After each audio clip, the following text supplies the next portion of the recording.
Hey guys, J-Man here for another tier ranking session. So last week we did the Marvel Cinematic Universe and a couple of other things that got linked to the MCU, which were like, it's like because the three Spider-Mans were in No Way Home, they kind of linked the other Spider-Man movies with the MCU. So it was a little bit of an extended MCU tier ranking. So we thought it was only fair that we do DC.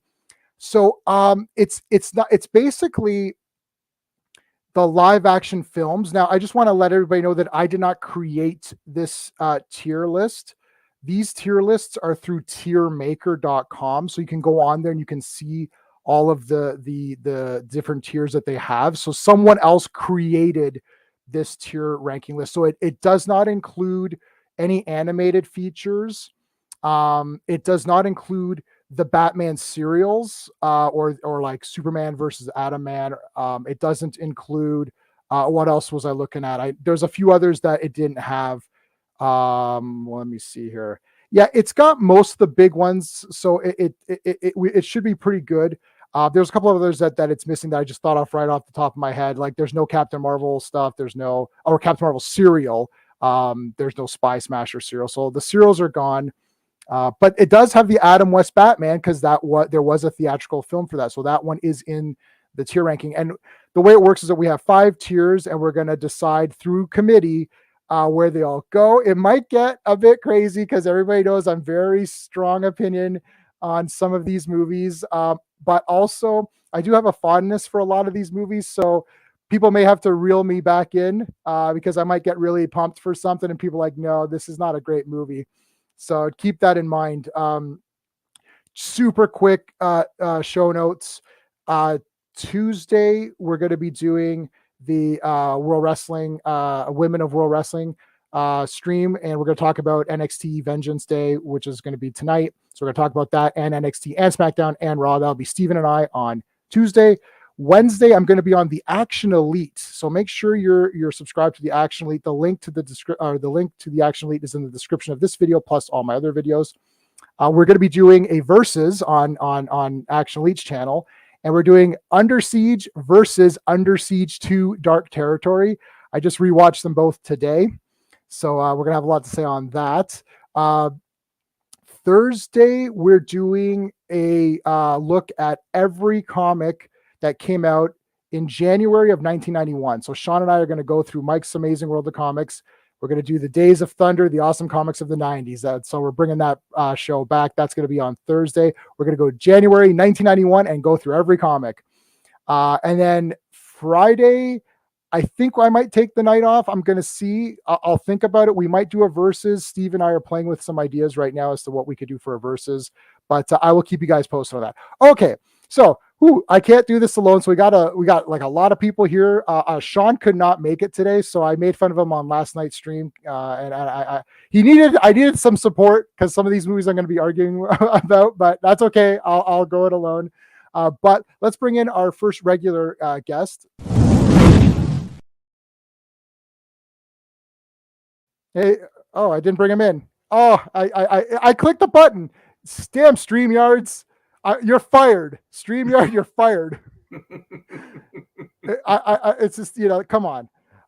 So I see you're wearing the Star Labs. So I'm watching. I'm almost done season 6. I'm moving on to season 7 pretty soon.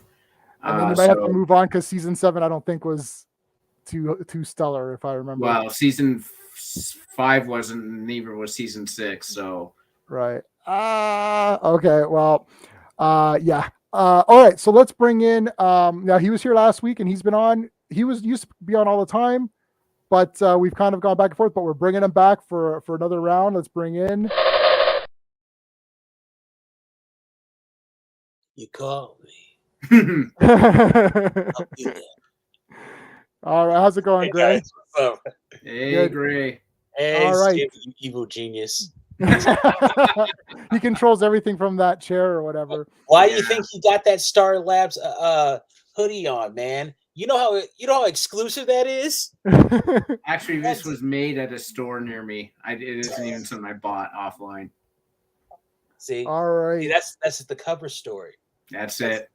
I'm trying to find an intro for our next guest. He's appeared before, and I don't have an intro for him, so I'm going to try to pick something good. All right, I'm going to give him this. This is one of my favorite movies. I don't know what he thinks about this movie, but I love this movie, so it's definitely something that I love. Warriors, come on to play. All right, Chris, are you good with that one? I'm okay with the Warriors, of course. Who doesn't like the Warriors? Yeah, I know. It's one of the few movies that haven't I been thought you were gonna rebooted. have like Andrew Garfield, like doing his web thing. Doing the But web. Yeah, Oh, I got it. yeah. I'll get you a Spider. I'll get something Yeah. Spider-Man related Alright. for you. That'd be good. Good to see you, boys. Thanks for having me on, Hey, man. Chris.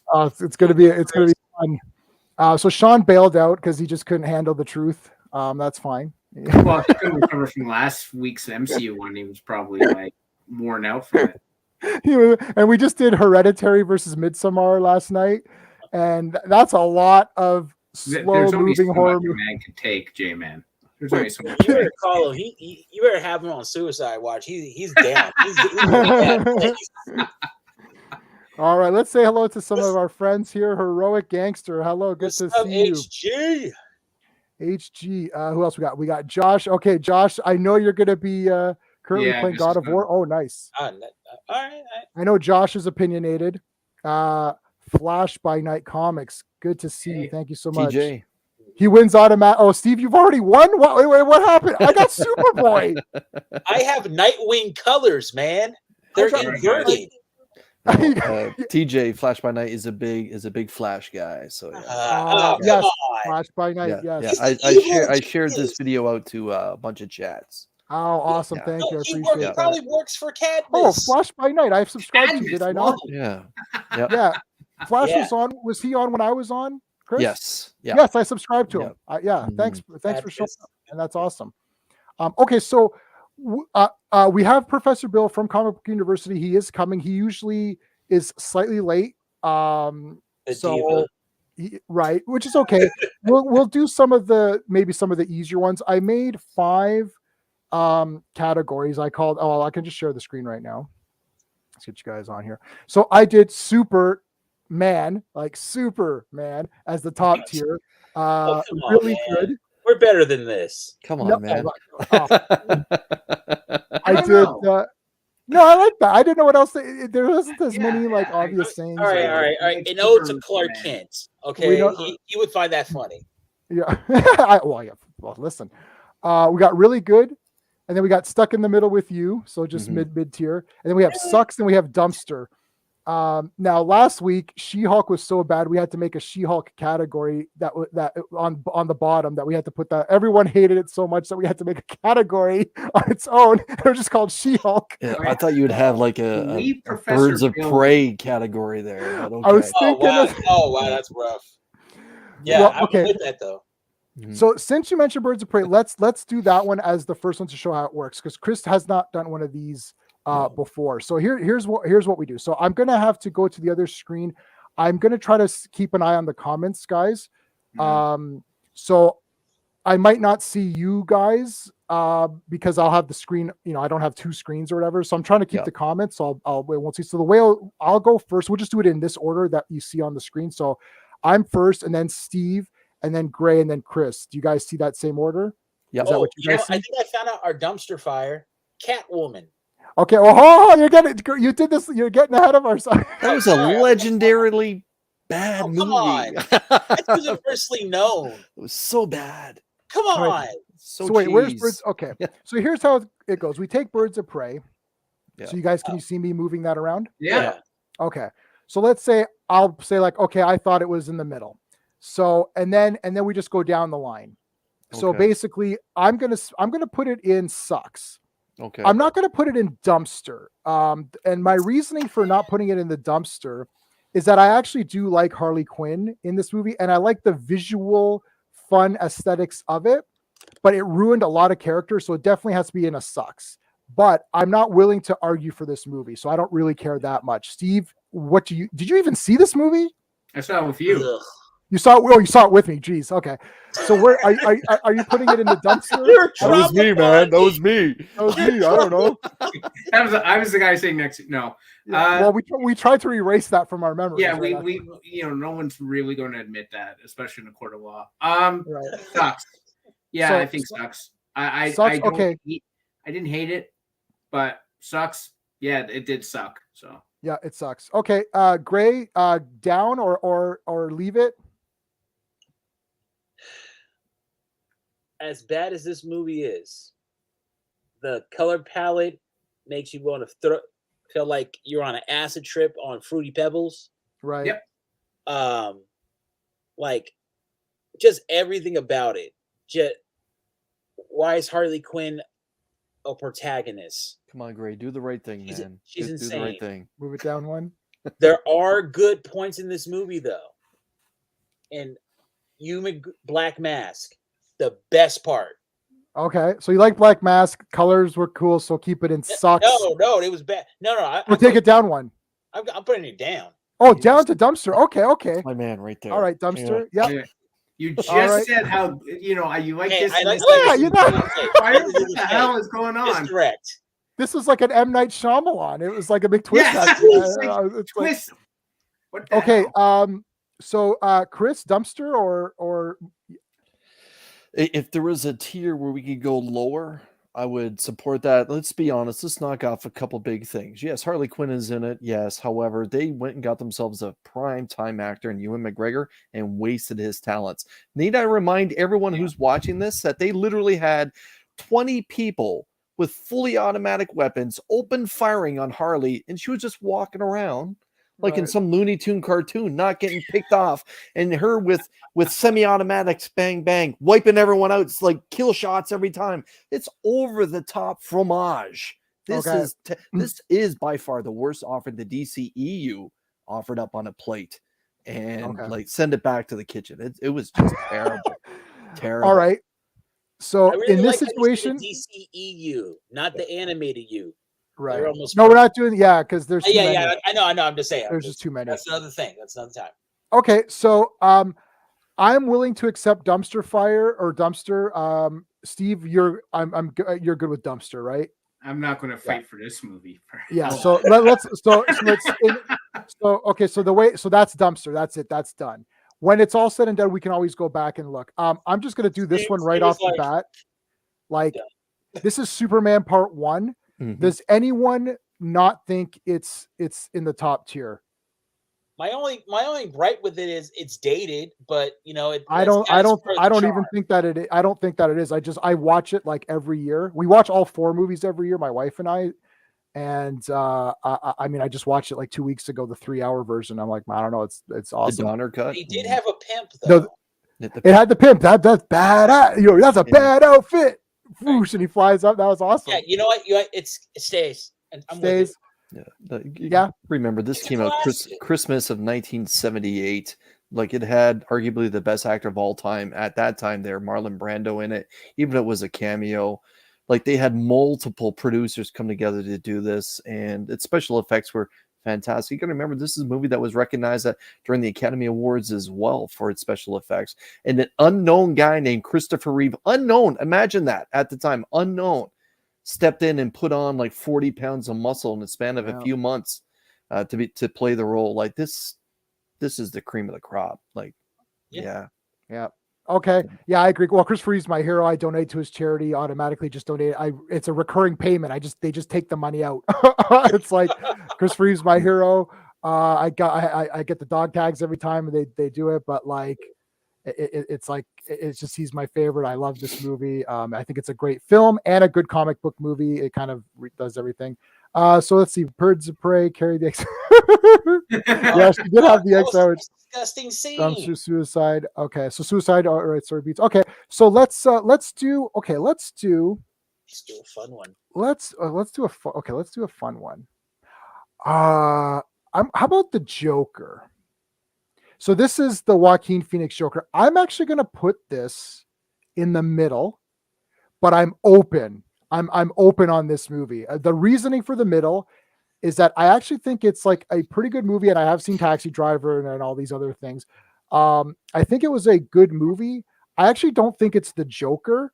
So I feel like they're just using the Joker name and it didn't really deliver what I would think is the Joker, but it was a good movie. So I'm in the middle. I'm willing to negotiate though. So Steve, what are your thoughts on Joker? This is a tough one. To be honest with you. I think it could go up one. I agree with what you're saying, but the performances were really good. It's very memorable. It does take place in Gotham City. And it's one of those movies where they did the Joker without making him cool, and everyone wanted to be the Joker at the end, I felt. Like they were just showing him as a lunatic, as opposed to making him the cool guy who, right, everyone wanted to be. So I would say really good. Okay. Oh, I went home and started painting my face. Like, what are you talking about? Okay. Okay, great. Okay. So right now we started in the middle. We went up one. What do you think? Stay where it is, up another one, or down two, or what do you think? I don't like this trend, this thing that we do, that we make movies off for villains. Villains are supposed to be the bad guys. We're not supposed to. I understand that everybody's the hero of their own story, but sometimes, maybe you're just a dick. Maybe that's what you are. You don't have maybe your parents didn't die, or you're going through some mental illness. Maybe you just woke up saying, I want to kill a motherfucker today, and I'm gonna do that. That's what I like to do. Right. No, like that down. It romanticizes villains, and I don't like that. So how far down? Middle? I would say dumpster fire. Oh wow! Wow. That's Whoa. No. really Okay, hot now. That's now. really low. I agree with Steven. The performances in this movie are top notch, but it's the Joker. The Joker is supposed to be like the devil. You're trying to have us have sympathy for the devil. I say dumpster fire. It's irresponsible. Okay. I root for Art the Clown, and I root for like Jason and Freddy. Root for the bad guy, though. No, I can't. No, I don't root for Art. He's pretty rough. I like Jason Todd with a crowbar. Okay, so Steve was at really good. I was in the middle. You wanted it to go way down. Chris, this is going to be an important vote. What are you saying? I think it's comfortable right where it is. Now, the one thing that you guys haven't talked about, the soundtrack was really good to this movie. Obviously, Joaquin Phoenix went out and got himself an Oscar for his performance. But hey, you know what? Heath Ledger did the same thing too, and he did it better. To me, the Joker is not. I don't care about his origin story. The Joker is the #1 villain of all time because of one thing. He's a terrorist. He's a homicidal terrorist that has no respect for life whatsoever. I don't care how he got there. I just want to see him run amok. And that's something that Heath Ledger delivered pound for pound for pound. I don't want to see the Joker running up and down stairs to some music that's in his head. Right. I want to see him planting bombs on ships. I want to see him terrorize. I want to see him terrorizing Gotham City. The only cool part is what he did to De Niro. Let's be honest. That was the first time the Joker showed up in that movie, is when he was on set with De Niro. Yeah, personally, I don't think this movie deserves a sequel. I probably won't see it in the theater at this point. To me, these Elseworlds stories, they're fun, but release it straight to video. I was not one that hopped on the train that this is some sort of cinematic masterpiece. It's less Hangover, but more that party movie that Todd Phillips did. Like, hey, cool that they let him have some freedom, but this movie does not tie into anything that I'm aware of. And I've been reading Batman and the Joker since the early 80s. This does not have any Killing Joke references. This does not have the Dark Knight Returns references. This does not have Batman Year One references at all, other than the fact that Bruce Wayne's parents get smoked in the end. But I've seen that countless times on film now, and I'm actually tired of it. I'm tired of Batman's origin stories. They didn't have to give us a Joker origin story. So this to me, keep it in the middle. It's comfortable right where it is, only because of the fact that Joaquin Phoenix won an Oscar. Okay, yeah, I did like the soundtrack too because I did buy the soundtrack for this one. Okay, so we're gonna keep in the middle now. I'm okay with the middle because that's where I started. Steve, are you okay with the middle, or do you want to I'm fight? not fighting for this movie either. You're not fighting for this one, okay? Greymalkin, you were like saying dumpster. The thing is, it's a well-made film. It's hard to put it in the dumpster. I know. Are you okay with the middle? Okay, I'm okay. Maybe All I'm right. being a little too harsh, but like Right. it is a well-made movie. It's just Okay. everything else about it. What it's really saying. Like we're not supposed to like the bad guys. Okay. Well, I mean, but everyone loves the Joker. It's like it's impossible. He's like the most popular character. He's almost as popular as Batman. Like he has his own title, and that goes everywhere. It's just we're stuck with it.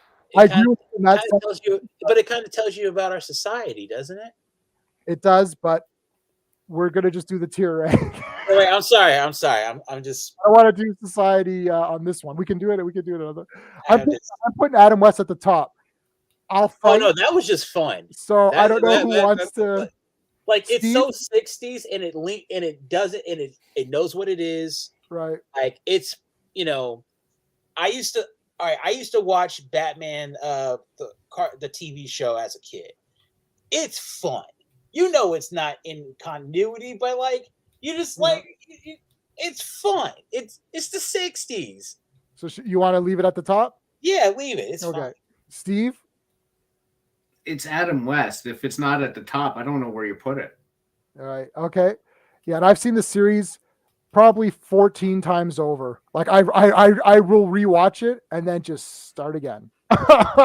So Chris, what do you think? Oh, I guess I'm that guy. I think of The Simpsons where Adam West was there.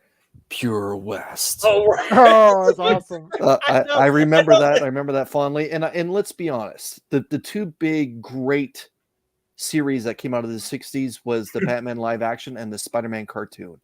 Yeah. But come on, guys, the whole shark holding on, like biting into him, and then the shark awesome. repellent. God, It's stupid. Yeah, it's so stupid. It's fun. It's fun. I like it where it's stuck in the middle with you, but I am not. This is not the movie I'm about to fight for after what I just said about the Joker. So if you guys want to leave it there, I'm okay with it. I personally would bring it down a touch, just because to me it was a television. It was a movie that was made with television quality. It was not something that was cinematic, and there was a lot of good stuff that was cinematic even in that day. Yeah. But again, this is not the movie for me to fight for.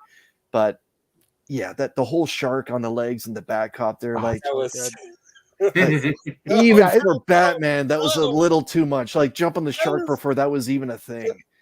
Yeah. It's sorry. All right. It's dumb. I'm just saying it's great. Well, for because it's the show put Batman, made him a household name and made all those villains household names. Yeah. Just for that, like the Batman, no one cared. There was Superman, and then there was every other character ever, and no one gave a it crap was a about springboard. It was a springboard vehicle to get superheroes into the mainstream. Like I recognize that. Yeah. And it did have some of the best pop culture actors of all time. Like besides Adam West, Burgess Meredith, from the Rocky movies was there. Eartha Kitt, was both a singer and an actress. Like so many fantastic people worked on that. Cesar Romero, obviously.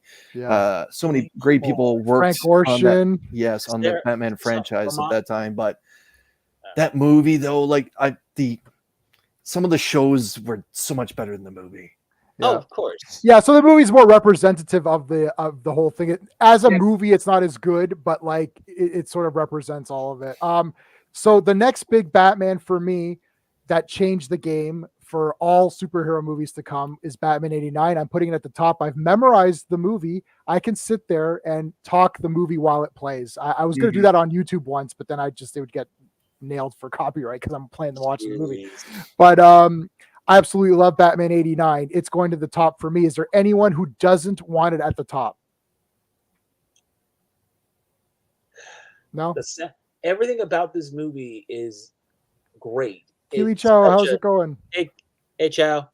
No, it's great. And it's kind of really at it, like really hits the time where it is.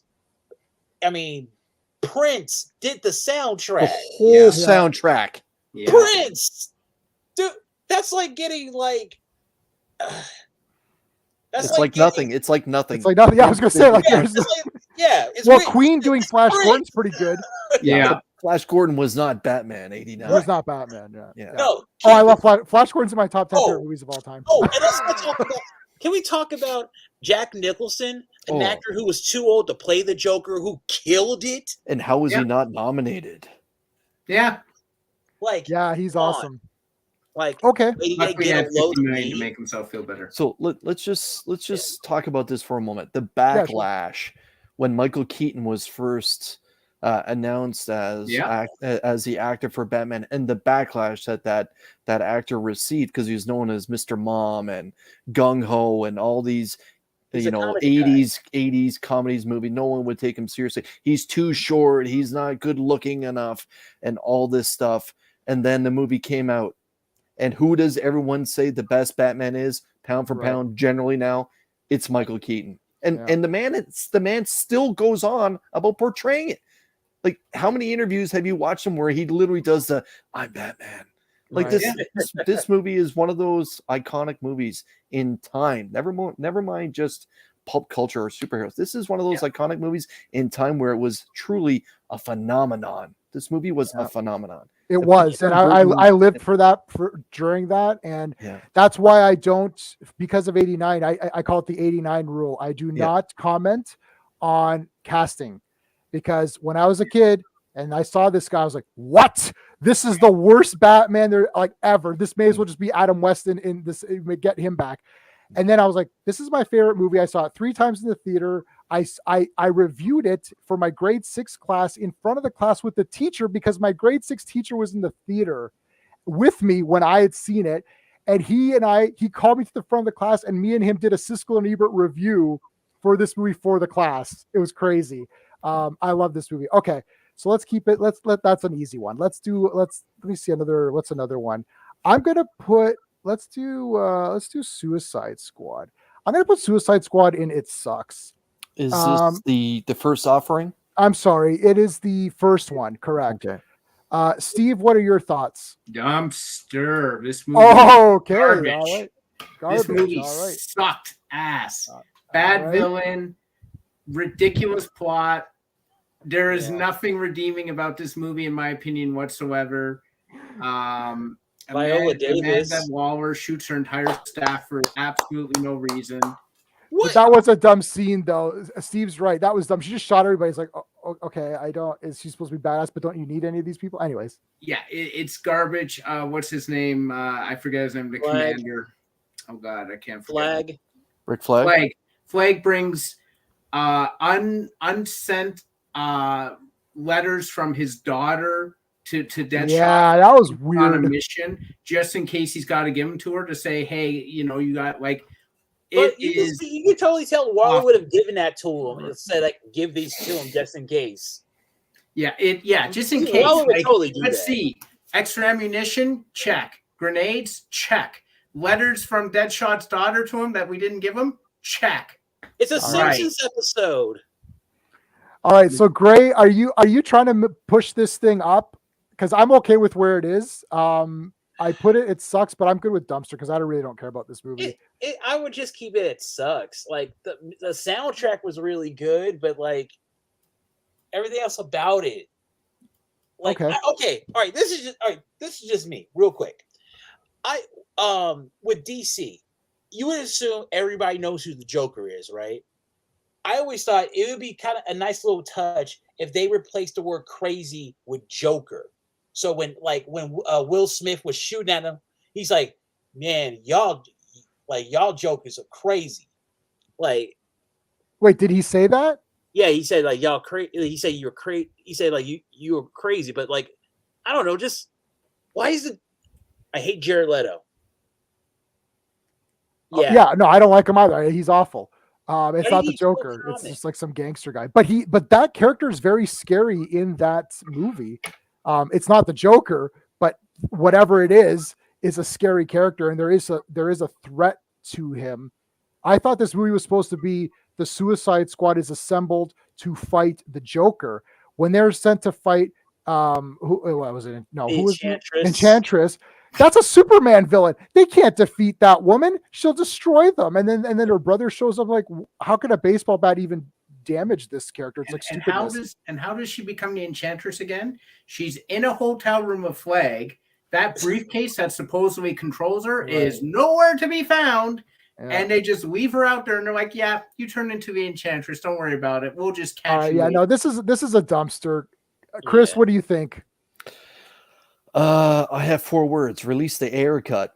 Right. Like, yes, that's I would love to watch the air cut of this movie, because you hear so many things that hit the cutting room floor, like the whole Joker, the main Joker storyline ended up on the cutting room floor, the special effects at the end, but this was a Justice League threat level at the end when all that stuff is spiraling around the top of the planet beyond the top of that building, and they send in a bunch of criminals to deal with it. And like, where was Superman? The Man of Steel had already been released at this point. Right. Now, to me, there were good points. The whole that we had, again, Viola Davis, anything that she's in, it's hard for me to say that's a dumpster fire. Like this, she's an actress that just delivers pound for pound every time.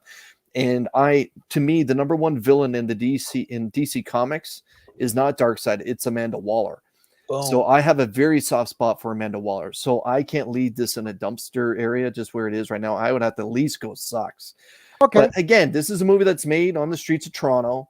The whole Bruce Wayne cameo throughout it, Batman cameo throughout it, and the dinner at the very end, the end credits with Viola Davis and Ben Affleck. Yeah. You know, that's something that shouldn't be shunned. That people need to realize how important that scene was to the future of the DCEU. May it rest in peace. But again, release the air cut, man. Like Justice League was a barrel of trash, and then we saw Zack Snyder's Justice League, and it is, well, Superman. And so to me, I think this movie, like, Warner Brothers needs to get off their ass and do the right thing. At least release it straight to video or something. Release the damn air cut.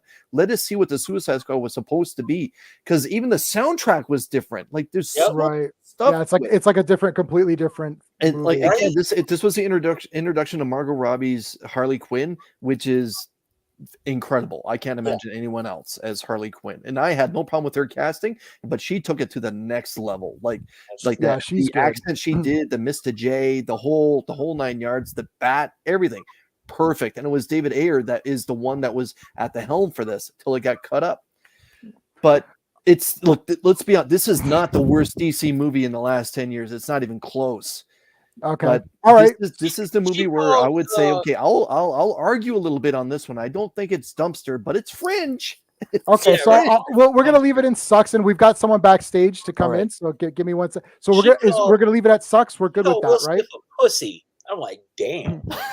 All right, so we first time on the channel. So I'm gonna give you an intro, dude. I don't know if you like this one or not, but I don't have a specific intro for you, so I'm gonna give you this one, which is a movie that I love. So this is a compliment. Remember the good old days when guns killed people? What? that is from Dead Heat. If you have not seen Dead Heat, you should watch it. Joe Piscopo, baby. Because they're fighting zombies, so they're shooting at them and they're not dying. And he's like, "Remember the good old days where guns killed people?"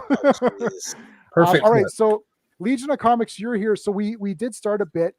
I'll get your thoughts super quick. Yeah, I was just looking at the list from backstage. It's 100% perfect. Other than, for me, I would move the Joker up 1 tier, and I would move the Suicide Squad up 2 tiers, because I'm one of the few people that is a diehard Suicide Squad fan, and I had a blast in that movie from start to finish, even with all of its faults. When Deadshot showed out, when Flag gets in his face and says, "When it gets real, you're going to cut and run." And Deadshot did his thing. I'm getting goosebumps right now. Oh, yeah. That was tight. That was tight. I agree with you. That was a good part. The special effects in there were awesome. Viola Davis shows up for the first time. Amanda Waller did her thing. No. Remember the part she was talking to Flame Guy? She's like, Diablo. That ain't you. That ain't you. That ain't you. Yeah. Diablo going ham, doing his thing. Like, the characters were all there. The only thing wrong with that movie, even after the WB infamous interference era, was just the editing. Right. It was just the editing. I just don't like. I don't think the Ayer cut is going to fix that Jared Leto sucks. Like, I don't know how they're going man. to. There's a whole lot of Joker that ended up on the cutting room let me ask floor. you this: when the prison guard that was abusing Harley was in the club, and he gets taken back to the back room for the first time, and he's sitting there cutting jokes, not taking it serious, and Joker walks in for the first time. How did you feel? Do you remember how you felt the first time? That was okay. That was weird. Like he was kind of like a snake.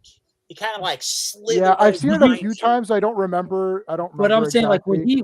when the first time I watched that movie, despite it being Jared Leto or anything, despite the outfits, when he entered the room, I'm on the edge of my seat because it's the Joker, and there was something about it. It was so unpredictable. I didn't know what I was in for or what to expect.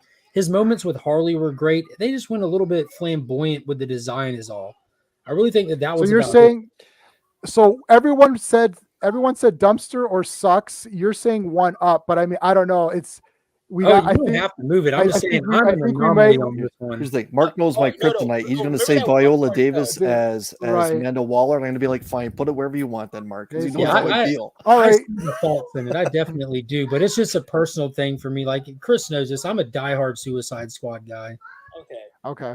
All right. So we'll ponder it for a bit. Skeptics, sorry you can't join. We've got a lot of movies to go through, so we're gonna have to go a little quicker on some of these. I think Batman Begins. I'm torn between top or really good. I'll put it really good and see what happens. Batman Begins is probably maybe the best Batman movie. Maybe I like 89 because I just like 89. Steve, what do you think for Batman Begins? Up or down, or leave it where it is? I would move it up. I really move like it up. This movie a lot. Okay, I'm good with that. Yeah, it was the Batman origin story that was, I didn't personally need it, but some people did, so it's like fine. I thought it was just like it's actually the best of the Nolan films in my opinion of the three. I agree with that too, actually. So okay, I would say it was awesome. At the top, I walked out of that movie and I wanted to go back and see it again, so I'd say Superman. All right, I saw it 3 times in the theater, so obviously I liked it. And we'll go quick on this. Gray, like I'm going with really good. Really good. One down. All right. It's really it's cool. It's really good, but like Dark Knight was better. Okay, that's fine. Chris, up or down? Now remember, Dark Knight could be on the same. They can all be on the same. We're not ranking them against each other. Right. I understand. I know. Yeah, I know. yeah. I gotta go with Gray on this one. The Dark Knight is simply a masterpiece, and to me, it's the standalone of the trilogy. You can't have Batman Begins, even though it has Ra's al Ghul, baby, in it. It's the whole performance of everyone in the Dark Knight is just stellar, and Batman Begins needs to be just one step down to me. Again, it's excellent. Don't get me wrong, but the Dark Knight to me, outside of Christopher Reeve and his the Donner cut Superman and Batman '89, they're the best 3 DC movies made for that generation before the DCEU. Okay. All right, Legion of Comics, keep it where it is or move it up one? Keep it where it is. I can't hear you. I'm sorry. Keep it where it is. Okay. I thought it was a super movie until I saw The Dark Knight. Then I realized it was really good. Okay. Yeah, no worries.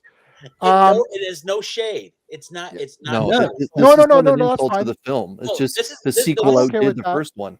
No, I'm okay with that. Actually, this Dark Knight actually kind of like proved my sequel theory.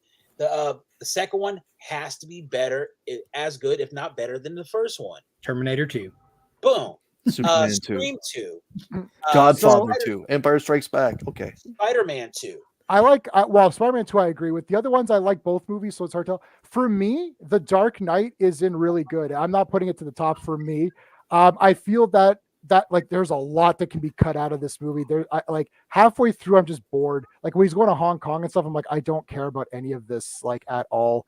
That's just like him. I want to see him versus the Joker. They have Two-Face in there. He's a great actor. They built him up, and then he just does nothing and dies. I'm like, but come on, this Jay, sucks. man. Oh, I don't know, man. He didn't do anything. He didn't do anything. Was awesome. They wasted Two-Face. When he busted on that mob meeting.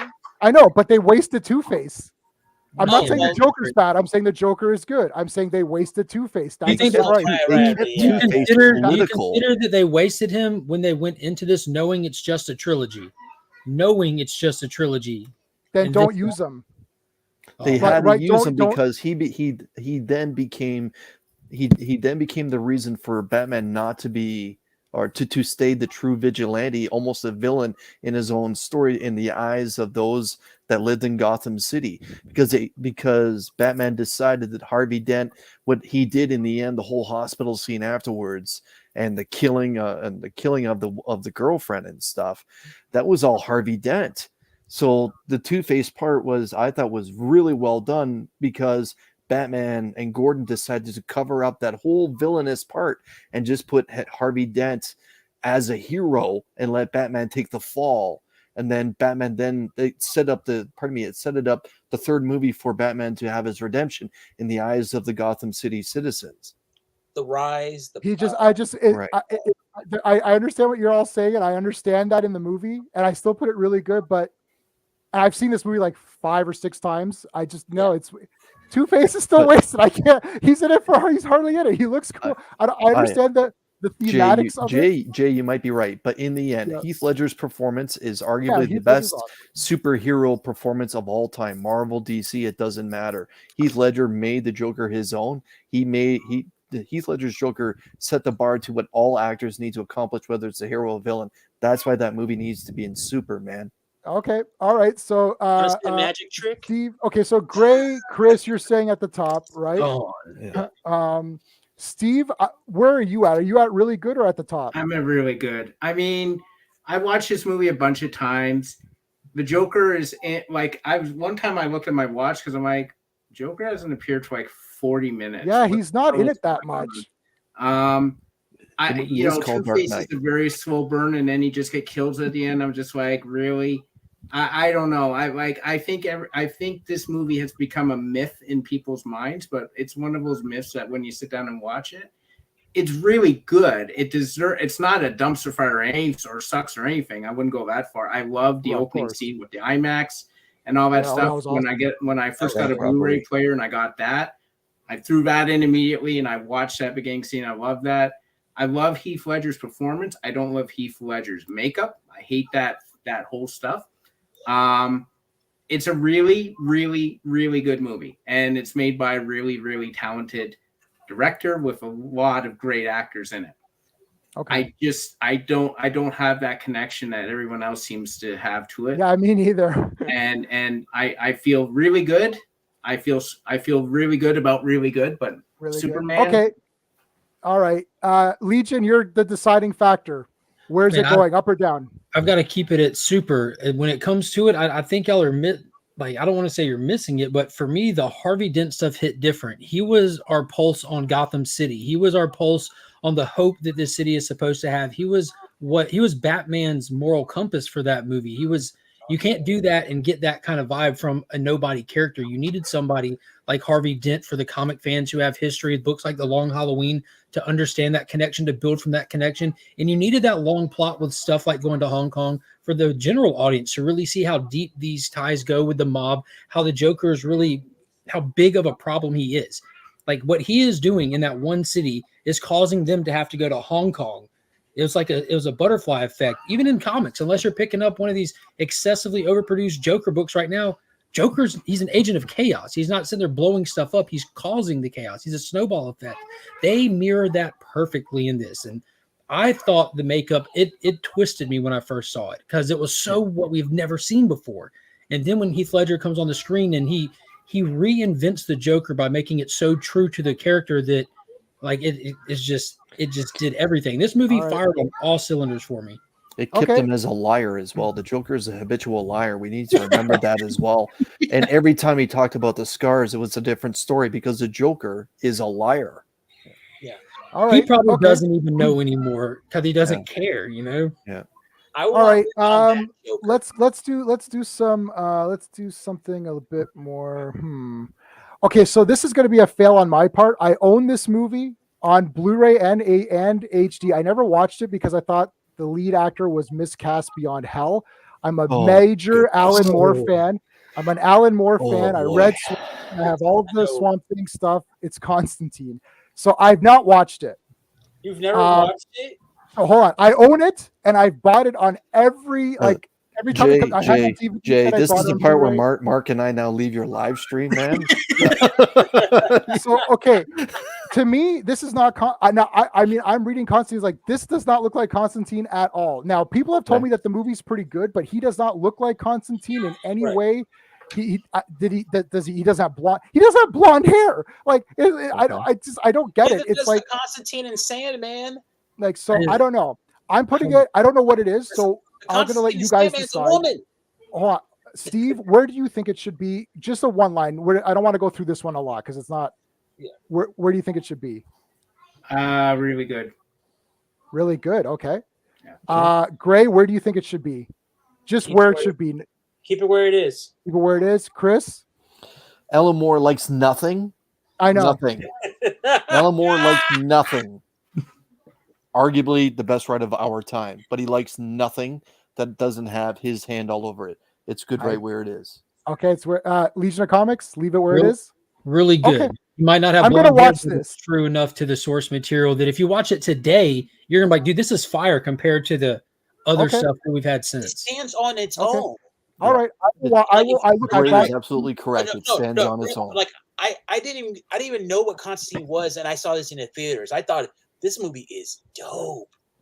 Okay, so let's do. I'm we gonna go. watch Constantine. Yeah. I'm gonna watch Constantine. I will watch It's it. Canadian. Canadian's Canadian. Let's It's do. true. Good Toronto Let's boy. do Suicide Squad 2. So or the Suicide Squad. I'm just putting in sucks because I mean it's all of these ones just weren't doing it for me. I'm open to negotiations on the second one. You know, I like the Peacemaker TV show because I like schlock. So there's that. But Steve, where do you think it should be? I would leave it in sucks, to be honest with you. I watched it once. I don't know. Like when that whole Harley Quinn thing where she was falling in love with the dictator and that, my life passed before my eyes. I'm just like, that was this is not stupid. gonna work. And then it didn't. And I'm like, why did I watch that? Too many of the characters just seemed alike to me. Sucks is fine by me. All right. Gray You know sucks. exactly what Move I it up do. or down? Better. I'm going up. Yes. Up. Yes. Okay. 2 words. James Gunn. All right. I'm a James Gunn fan. This is So am I. yeah, this is him. Like it's as weird, it's as violent. Come on. You saw the Bill Cole experiment. Actually, I have not, but I have it. Wither. Yeah. You know what the problem is? I don't feel that it's suicide. Like I like James Gunn, but I don't know if James Gunn is right for Suicide Squad, or at least in the way he presented this Suicide Squad. I don't know. I'm not a big Suicide Squad fan, but I'm good with Stuck in the Middle because as a schlock movie, I thought it was okay. And I like the Peacemaker show because it was schlocky as well. So I'm okay with James Gunn's schlockiness. I just wanted it to be a bit more. I want it to be a bit more serious, like Starro at the end. It's like, how could they defeat this thing? Like his eye, like they're shooting his eye, and then she can stab it. Like I don't. That was but- javelin. That was the javelin spear. It just wasn't. But they never said it was special. They didn't say the javelin spear was a special spear. They kind of did in the opening scene. They They hinted imply at it. it. I've watched it twice. Yeah. I don't remember why. No, I don't no, remember no, them saying it's- anything. It's a When- blink and you miss it. It's a it's they really heavily imply because when they showed Javelin dead, like his hand was still like it was glowing. Right. Well, he was trying to give it to her, like the whole symbolism of him giving her the javelin in the Yeah. opening scene. Even. Oh wait, I'm like, sorry. I'm thinking of Boomerang. Sorry. Okay, Chris, where do you think it should go? So this movie has a lot of good things and a lot of bad things going for it. Okay, I think one of the bad things is that it was released during the COVID era. So it was one of these movies that got released during times where we were allowed to go in theaters and when we weren't allowed to go in theaters. So a lot of people got to watch it from home. I think it's very much one of those movies that needs to be on the big screen with a whole barrel of popcorn. Again, Amanda Waller, Viola Davis. I'm good right where it is. Okay. It was a fantastic introduction to Peacemaker. However, I don't know if I can forgive James Gunn for what he did to Rick Flag and how it went, Yeah, I how like it Rick actually happened. As a hardcore Suicide Squad reader, right from Infinite Frontier all the way through, and I got to witness that this storyline in the comics became the backbone for the entire DC comic universe for the better part of 6 to 8 months. Everything and everyone that had anything to do with DC Comics had to go through Suicide Squad after Infinite Frontier. This movie was a pretty good representation of that. However, the whole Rick Flag thing, it had some camp value, and I get that Suicide Squad needs to have campy value to make it work. King Shark, I thought, was right where it should be. But again, I'm good with it stuck in the middle. Okay. Again, great introduction to Peacemaker, because Peacemaker is going to become one of these household names from here on out. Get used to it with James Gunn at the helm of the DC. Got all the toys. Yeah. But again, Rick Flag, especially the actor who played Rick Flag, I forget the man's name. He's the one who played Joel the Kinnaman. RoboCop. That's the Swedish man. Again, I don't know if I can forgive James Gunn for that, but again, Viola Davis made it out of that movie alive, thank God. But again, this is one of those movies we get to see Amanda Waller flex and how important and how much of a villain she truly is, and that she's 2 steps ahead of everybody in their own game. So that's the part that I thought was a really well represented for that for that part. And that whole introduction scene where everyone gets wiped out only to find out there's a B team. That was an awesome curveball that not even M. Night Shyamalan could have thought of. That was just terrific. But again, I'm good with where it is stuck in the middle, just because it was a little bit better than the last one that came out. But again, it's not at the point. If we compare what's ahead of it right now with Batman Begins and Constantine, I'm good with where it is. Okay. Mm-hmm. Legion of Comics, where do you think? Middle or up one or down? I would have personally called it really good. Like I thought this was great. I got what James Gunn was going for with the classic Men Adventure spin. It reminded me of like the Wild Geese from like the late 70s. And it had that flair, that comical flair. The Harley stuff I thought was great, getting to see it from her perspective, because when that love scene was a little goofy, but then when they added in that murder scene and you saw it like pretty much from her eyes and the way that she's just crazy, it kind of added some context to it for me. Diehard Rick Flag fan over here, like one of the few. And by the end of this movie, I was literally cussing and yelling at my television. And after the credits, me and my wife were both up on our feet for that hospital scene, thinking that Rick survived. And then we were spitting on the floor when we saw it was Peacemaker. They made me hate that character. The fact that it delivered those emotions that they were intending so heavily in me, I have to call it really good, because I don't react like that to something that is, whether I'm angry or happy, it performed for me. Okay, so we've got a few people. I'm okay with middle. Steve, you're kind of like lower. Would you be okay with middle? I mean, this is a tier ranking. I'm not being forced to buy any of these movies after this thing. So right, exactly. You don't have to. So you're okay. So Legion, can you live with the middle, or are you really? Because I don't know if this is as good as Batman Begins, like that. I was about to say, looking at what's above it, that's fair.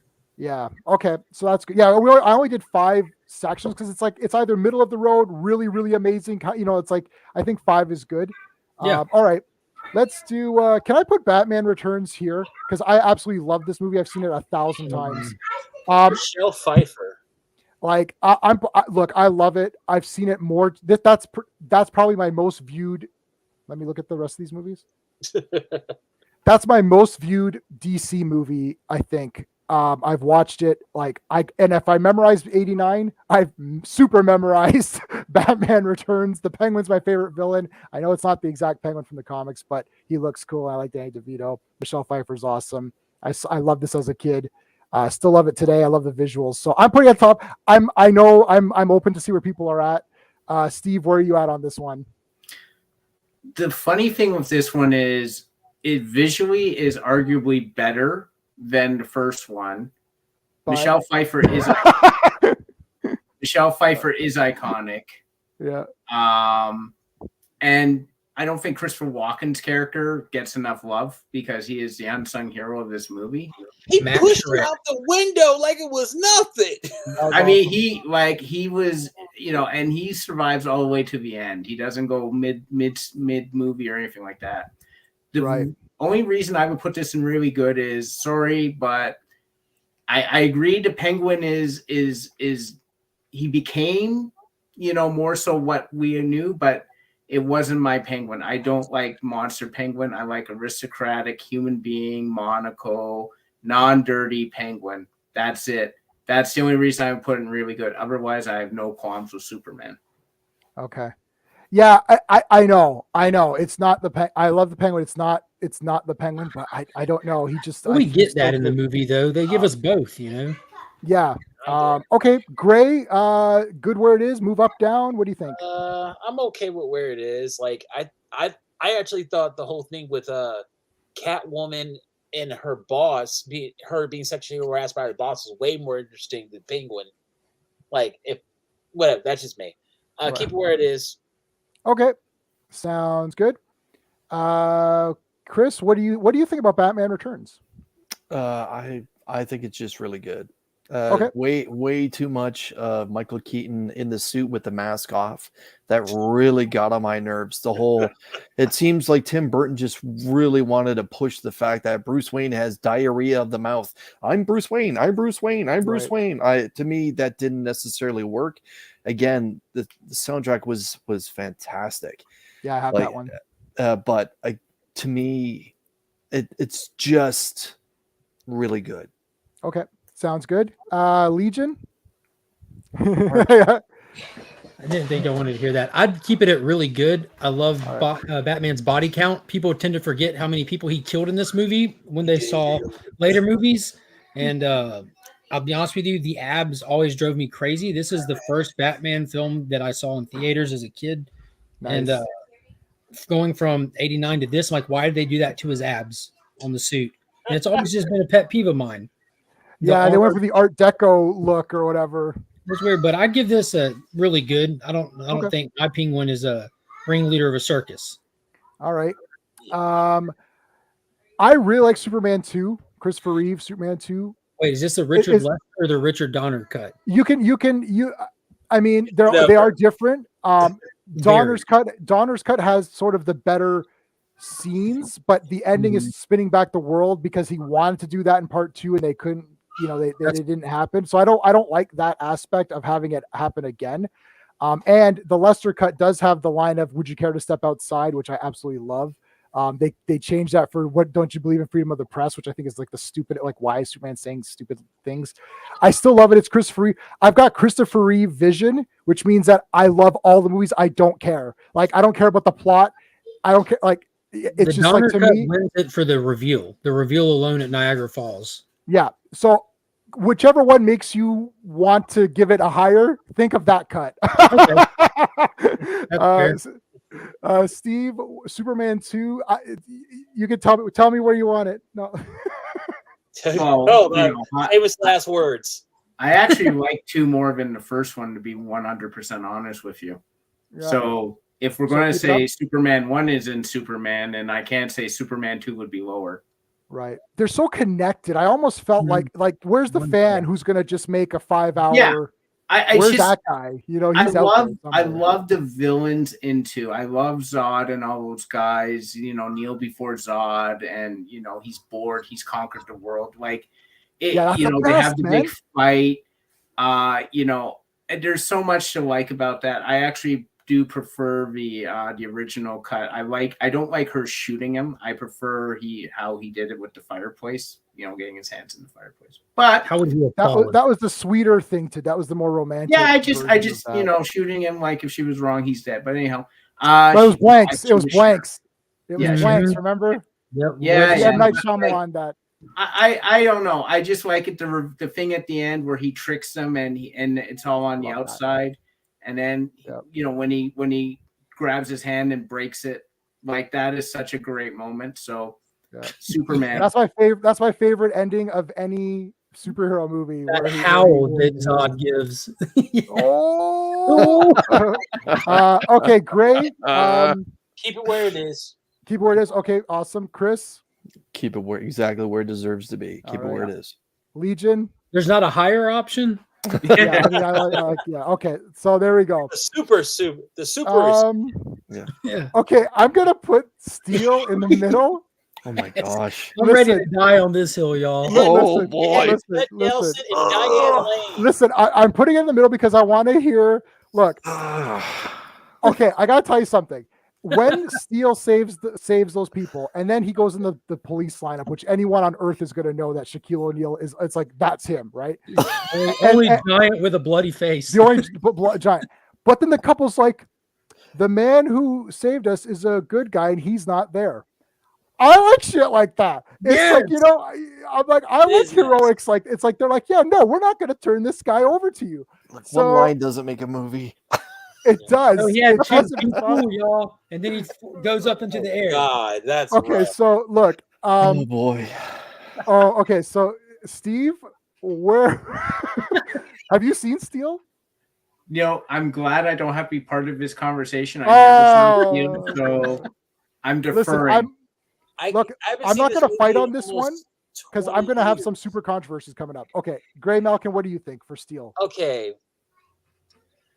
Judd Nelson is a really good villain. For sure, relentless. Not only is Wow. he an asshole to the hero, he's an asshole to his people. I remember one scene, they're at a park, he's talking to the gang leader. He has a hot dog. He's like, well, I don't eat that pork mess. He's like, no, it's turkey. And then later on in the movie, he's like, hey, it was pork. Yeah. I'm like, you're a dick. You're a fucking dick. So keep it where it is. Oh, come on. Oh, okay, Chris. It's- What do you think, It's buddy? this little thing. Come on, man. This Judd is right up there with Nelson, Shazam. Shaq is not an actor, man. He's not. He makes I don't- great commercials. Shazam was terrible. This was terrible too. It's not Birds of Prey terrible, but it sucks. It's All right. it's Very good, 90s. cheesy fun, but it's terrible. Hey, Okay, no worse Legion, than It's a the TV Phantom. movie of the week at best. Oh, Put it into the context of 1999. Apply Come on, it. The Matrix was 99. no, this came out like This is 97. 97. No, 97. this came out like 95. Put it in the Grasping. context of that, and grasping. keep in mind what was going on, like with these sports stars trying to come into stuff. It was so bad, it was good. From the guns in the arcade systems to the using the street kids as gang members, the cool special effects at the time with the pow pows and stuff, the corny lines. He drove a motorcycle into the back of a truck that then went into a dump into a secret trap door. I watched This this sounds movie good to me. I watched this Sounded movie as a pretty kid. good. Are you Album. kidding me? It was Up so one? bad. It was good. It's God. stuck in the middle. Oh, Don't I'm get- putting it in the don't- middle. Don't Listen, we confuse got two. We got Steal the we got comic two. book character with this movie. Like, come on. Oh yeah, He was no, he was a genius Hey, in this true. movie. Don't get the location no. twisted. no. The fact that he was able to make fun of himself with the free throws, that was hilarious. That was funny. So they I never Exactly. make these. Okay, so we're putting it in the middle, guys. Come on, it's a jokes movie. It's so bad, it's good, man. You just have fun watching it. And All right. it's so campy. Like I'm like, black people don't talk like that. I know truth. I know truth. You don't like. I know you don't like that. I know you don't like those. Trash. He doesn't like those. Okay, are we? Listen, I will take arguments on this movie, but not many, because I have the soundtrack. I've got the original theatrical Yeah, and poster Shaq right here. raps on that It's just too. Come Batman on, man. Forever. Oh, God. No. Oh, I have the theatrical poster for that too, right? I absolutely love this movie. And it's going into really good. I would actually put it top tier, but I know I'm not insane. I'm a little Let's go. crazy, but I'm not Catwoman. What insane. is Here we go. happening to this Yeah, panel? I was about to say. Oh yes. Return of the Something Swamp Return- Thing. Yes. It's a masterpiece. Ebert gave it a thumbs up on Siskel and Ebert, and what's good enough for him is good. Look, I love Swamp Thing. He's one of my favorite characters. I love this poster. I've always wanted it as a kid. I finally was able to get it maybe about 10 years ago. Oh, beautiful. That's beautiful. Awesome. Nice. Awesome. I think this movie's a hoot. It's got comic book covers in the title. It's like literally saying this is a comic book, right? Louis Jordan is just like chewing the scenery up. It's like he's just so good. I love the toy line, the cartoon. I love everything Swamp Thing. I would almost put part 1 up there as Wes Craven. I think part 2 because Dick Durock looks so wicked as Swamp Thing. As a kid, I'm like, it's the real Swamp Thing. Like I thought this is the real Swamp Thing, and Heather Locklear's in it. Like you can't. Heather Locklear cannot go past middle, so it cannot go to the bottom. Wait, Wes Craven did Swamp Thing? Yes, the he first did. one. The Wes first Craven, yeah, pretty good. Nice. So Yeah. what do you guys? So Steve, what do you think of Return of the Swamp Thing? Oh, I think it's where it belongs. Personally, I think it was a lot of fun. You showed it to me. I remember. I know. Heather Locklear is At gunpoint. Yeah. this movie. No, you didn't put me at gunpoint. You're like, oh, let's I watch know. Return of Swamp Thing. I'm like, all right. They are. Yeah, they are. So we'll see how that goes. And Elseworlds, yeah, that ties into it. Yeah, I personally had a lot of fun watching the movie, and it was really good. So I think it's where it belongs. Okay. Gray, where do you think? Have you seen the Swamp Thing movies? I have not. So That's okay. No worries. So Chris, what do you think? I have no idea what you're going to say on this one. What do you think of Return of the Swamp Thing? Well, I enjoyed the first Swamp Thing more than this one, so if that comes up, I can't have it in reverse. So I think it's stuck in the middle with you. However, I'm not going to sit here and pin what I feel is one of the most important characters in the DCU, or probably the DC universe, hands down. Swamp Thing. Some of the best stories ever told, Yes, came from Swamp Thing, especially from the hand of Alan Moore. But I think it's fair to put it stuck in the middle with you.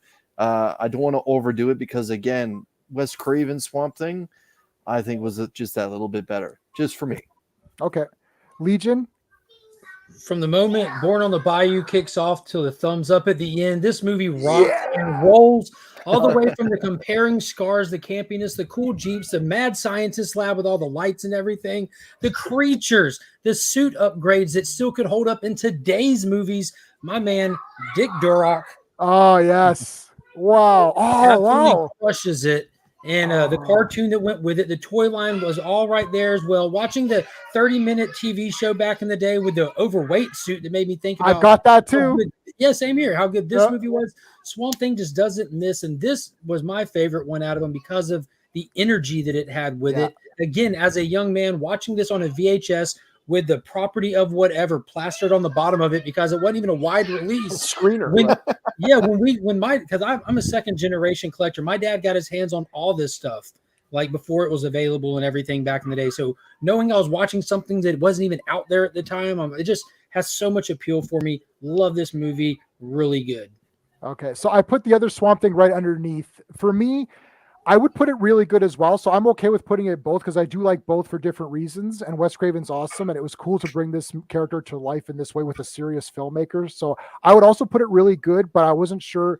Is everyone okay with really good on the first Swamp Thing? Absolutely. Yeah. Okay, let's do that then. It was legit creepy, man. Legit. Yeah, we got to admit, like both these movies really don't have anything to do with each other. No, at all. At all. But Dick Durock. Yeah. Other than that, but. Yeah, okay. I'm not going to sit here and fight and say bad stuff about Swamp Thing. Catwoman, should we put it in sucks or I'm okay with Superman? Down one? No, I said Superman.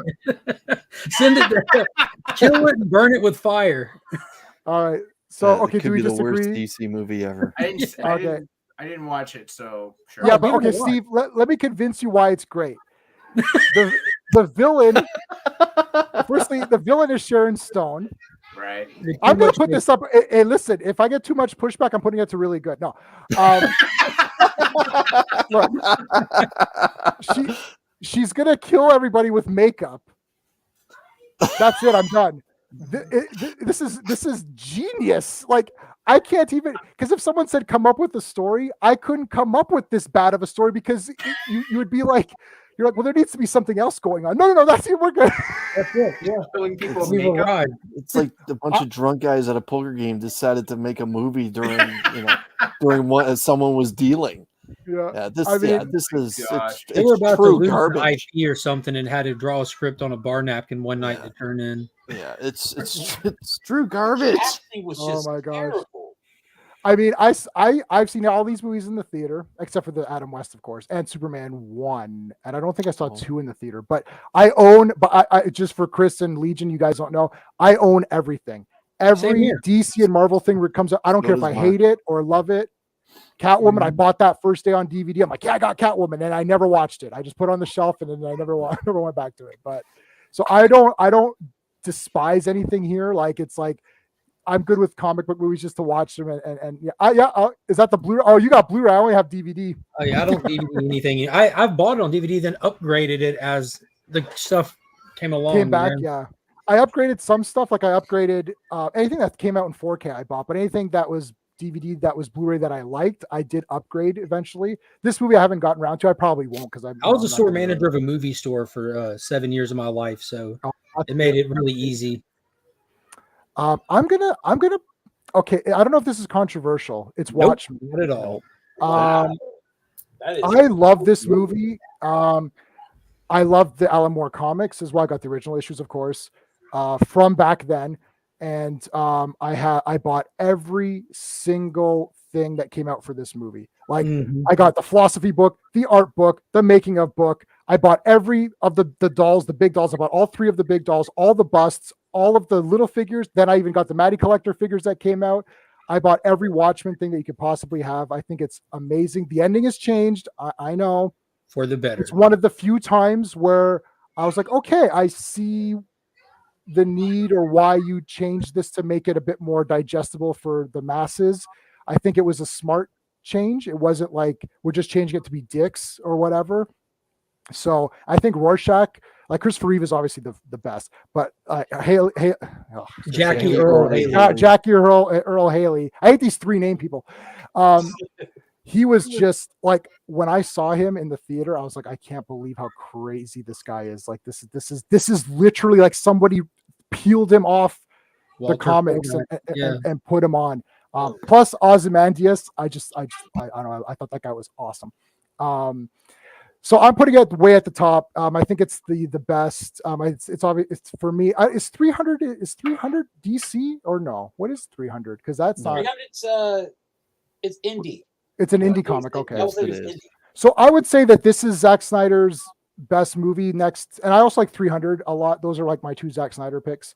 But anywho, so for me it's way at the top. So Steve, what do you think? I mean, I don't know. Is it at the top for you or one down? I mean, Watchmen is probably one of the greatest things ever written, period. And this movie is, except for the end, basically the comic. So it's hard for me to say it's not super because I have so much respect for the source material, and this movie more or less follows it pretty well. Like it's most you could expect. So yeah, leave it to Superman. Yeah, like people said it was unfilmable, right? Like a lot of these directors leading up to like going back through the years of people like, oh, you can't make this movie, or we have to change it. And I want the 3.5 hour one. I want the full thing. I want the full, the ultimate cut, whatever it's called. I want that whole thing. Not. I saw the theatrical cut; it was fine, and they extended it was fine, and then they added the Black Freighter. I was like, oh, I want the whole thing. I want that whole thing. Yeah, me too. Gray, what do you think? I like Watchmen. It's fine. I guess Alan Moore is cynical. Does he ever have any fun? He does. He's just writing. Like, no, is his version of fun just destroying the hopes and dreams of small children? Look, he's British, man. He's got nothing good to say. Small children shouldn't get near his properties. Oh, but the Superman story, whatever happened to the Man of Tomorrow? Shit, that was awesome. Like even when he did what a way to end Volume 1 of Superman. That was insane. That was awesome, right? You can Alan give that guy. It's undeniable. It's crazy. It's undeniable. V for Vendetta is one of my favorite movies too, and even that's not exactly his thing either. I just don't buy Alan Moore. That could have counted. Vertigo's DC. That should have been on here. Yeah, okay, so it's a DC property. Like so wait, Gray, are you saying one down for watching? You're gonna lose this vote because I was watching. No, it's fine. I was gonna say you're not winning this one, Gray. No, lose on this it's one, fine. I just like Alan Moore. He's just like a really like Jesus Christ. All right. Yes. Yeah. He's like the Messiah of comic books. Correct. Yeah. All right, Chris, what do you think, man? Is it at the top or? So I gotta admit, the first time I saw this, I saw it in the theater, and Jackie Earle Haley just, my God, was devastatingly good as Rorschach. Like you say, oh, I can't picture I can't picture Ryan Reynolds not being Deadpool or whatever. I'm sorry, but Jackie Earle Haley was like born to be Rorschach. Yeah. And the whole Yeah. right from the get-go, whispering from the rooftops, no. It was just fantastic. Now I gotta admit, I didn't like the movie the first time I saw it because I was devastated by the change in the end. However, I did get to see the ultimate and the whole 9 yards and the whole Black Freighter thing. And again, this is just a masterpiece. It really is. Like, Zack Snyder did everything he possibly could with a story that no one wanted to touch, and he made it his own. But to me, it's just a copycat of the comic book. I know Steve said it earlier. It's just exactly what you saw visually. Yep. But what it was Dave Gibbons that was the artist, right? Like his interpretation of it all was just, it's just fantastic. If you can get past the ending, if you're not diehard, it's got to be hardcore source to the material. It's nothing short of a masterpiece. It is fantastic. Okay. I do want to point out something too, that listen, I know a guy he owned a comic store for decades. He's a good friend of ours. I'm on his channel all the time.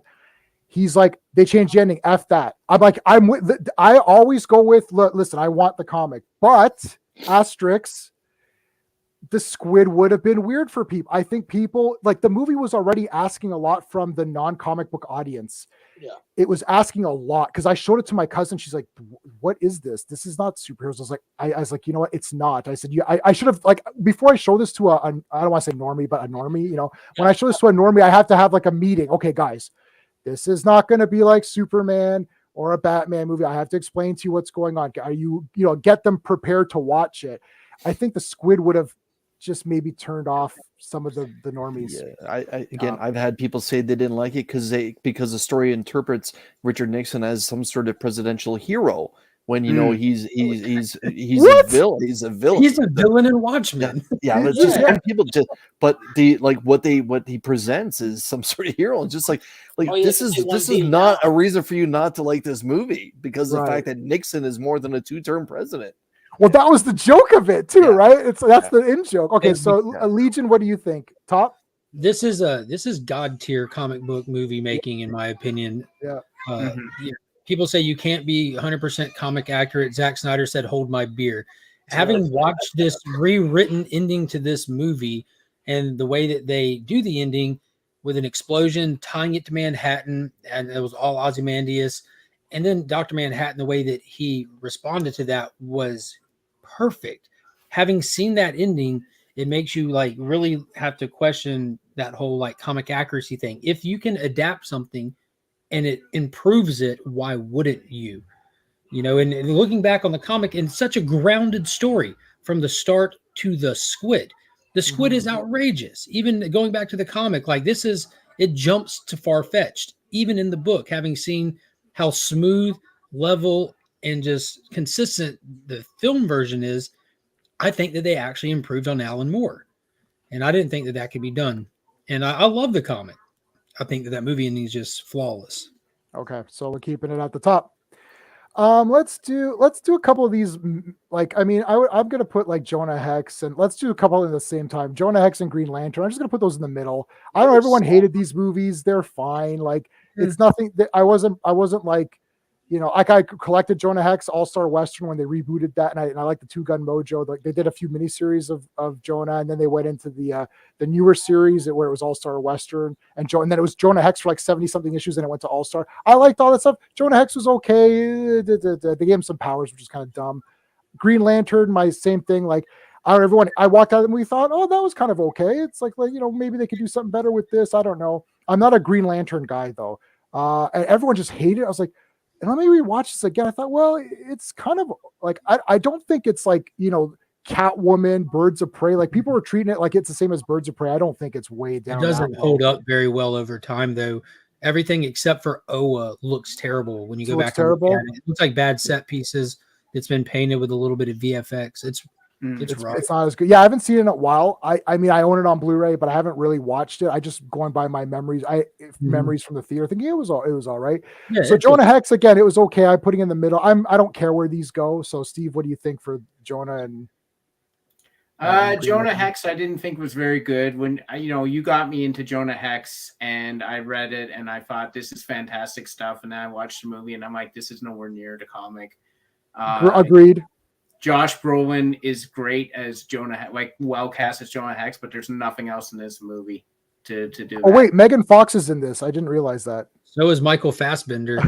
Yeah, Michael Fassbender's in it. What's Magneto doing in Oh, the What are you doing in there? Green Lantern. Moonlighting. Green Lantern has its problems. I didn't hate it. I leave it in the middle. It definitely has some design flaws for sure. It ends way too fast. But the fact that they had the balls to do this and to like keep it somewhat accurate, he goes, oh, he's got the cord there and that. I was shocked, and for that, I'm like, I don't want to pick on it too much. Plus, everyone else picks on it. I don't want to join in. Yeah, fair enough. Gray, what do you think of Jonah Hex, really quick? Never saw Jonah Hex. Green Lantern. Green Lantern. Ryan Reynolds. Anybody can do what he does. He was stuck in the middle. Whoa. All right, Chris. Jonah Hex. Well, I'm a second generation comic book reader. My dad was hardcore into westerns, and I can remember some stories about Jonah Hex. What showed up on the film was not what I read in the comics from Jonah Hex. Now, Josh Brolin is terrific in almost everything he does, right from the Goonies on. But this movie was not good. I'm fine with it being sucks. Okay. I don't want to push it that far down. I'm afraid my dad would be upset with me. But the Green Lantern, man, it was the wrong casting. Ryan Reynolds is not Hal Jordan. Hal Jordan is not a sarcastic son of a bitch the way that Ryan Reynolds is an actor, in my opinion. Now, Hal Jordan does have problems, don't get me wrong, but it was just the wrong casting. They went way too heavy with the VFX. They didn't even try simulating any kind of air flight when they were in the fight in those fighter jets. That was all bad special effects. I thought the Sinestro casting was good. I liked how Sinestro looked, but a villain's look doesn't carry a movie. Yeah, Green Lantern just sucks. Okay. Legion, you can have the final say pretty much because I'm not fighting for these two movies. I don't care about them that much. So what do you think?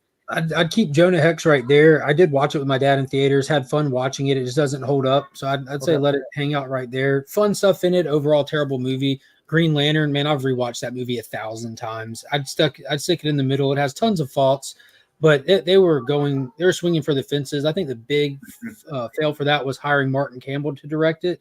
You can't have somebody who has no clue what they're doing take your tentpole character of the time, which Jeff Johns' Green Lantern was running and dominating comics. That's why they felt so confident with doing this movie. Owa was fantastic. Kilowog, Tamara Ray. You had everyone there. That was nuts. That's cool, right? Yeah, that's cool. They crapped the bed with they crapped the bed with Parallax. They let him do the Guardian thing. They should have saved that. That should have been like a third movie villain kind of thing. No reason to go that route. A build-up, The fact that Blake Lively was in it, that's where her and Ryan met. You can see that real life chemistry on scene. They were great together. I think they nailed the origin. I think Ryan did good. Taika Waititi even had his time to shine in that movie as his best buddy. I just thought there was so much good going for it. The CG special effects were not, they were ahead of its time at the time, and it was made specifically for 3D when they did it.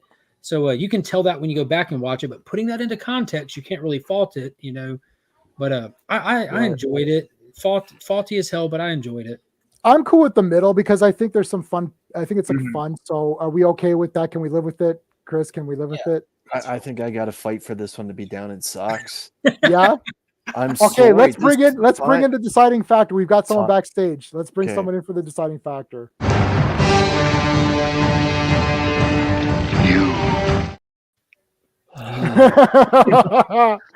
Professor Bill. Okay. Bill, we've had a lot of problems. We don't know what to do with Green Lantern. We need guidance from someone who is smarter than us and who is a professor of comics. So. Oh, well, that makes sense. If you want, I can go find that person. Yeah, when's he showing up? I sent the link, right? Yeah, I apologize for being a dumbass and being late. No worries. I fell asleep, but I was here long enough to hear Legend of Comics talking, and yes, I will go with that. Middle? Okay. All right, Chris, man.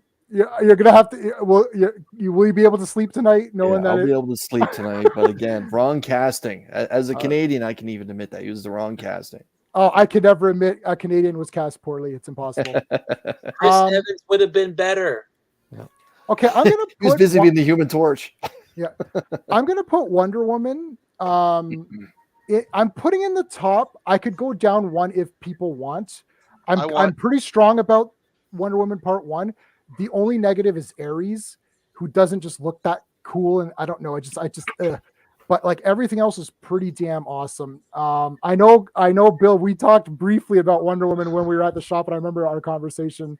And you're already smiling. I'm putting it to the top. Wonder Woman's it's Superman's my favorite character of all time of any medium. Then Batman, then Wonder Woman. Those are my three favorites.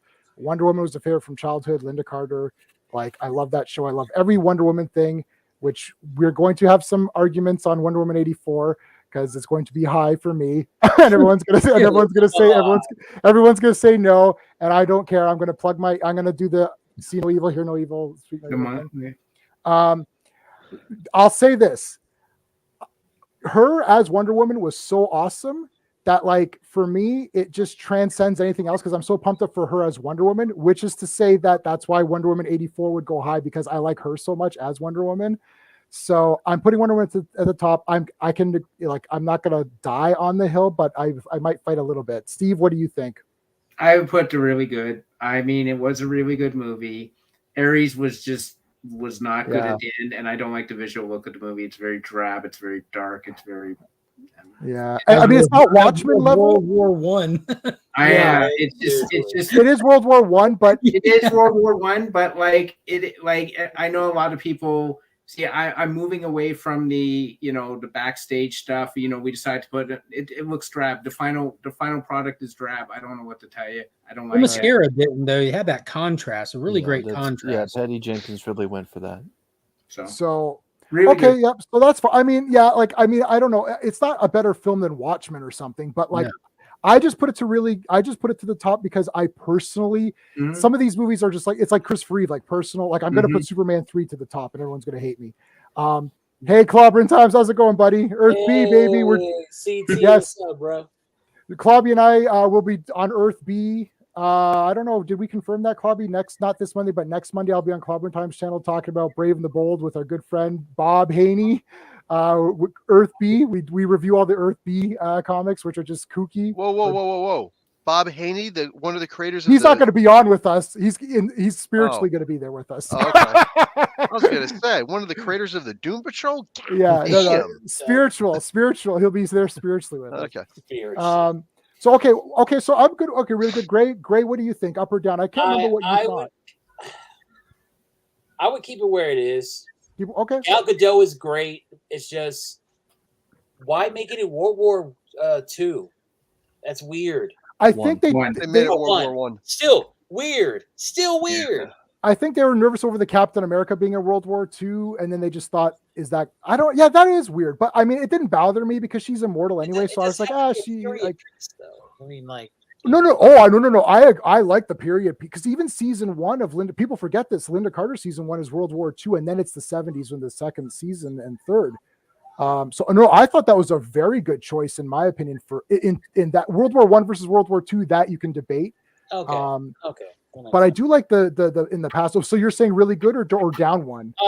Really good. Just keep it really good. Yeah, I can't go down one. That's not happening. I won't be able to sleep, Grade. You won't be able to sleep knowing that I won't be able to sleep. I'll sleep Chris, fine. Chris, where do you want Wonder Woman? A lot of good. Everyone needs to remember that this is actually a flashback movie. The whole movie breaks out with her just looking at a photograph way. And then it goes back. Then we get the origin story, and it's bright and it's beautiful. And Patty Jenkins does a great job.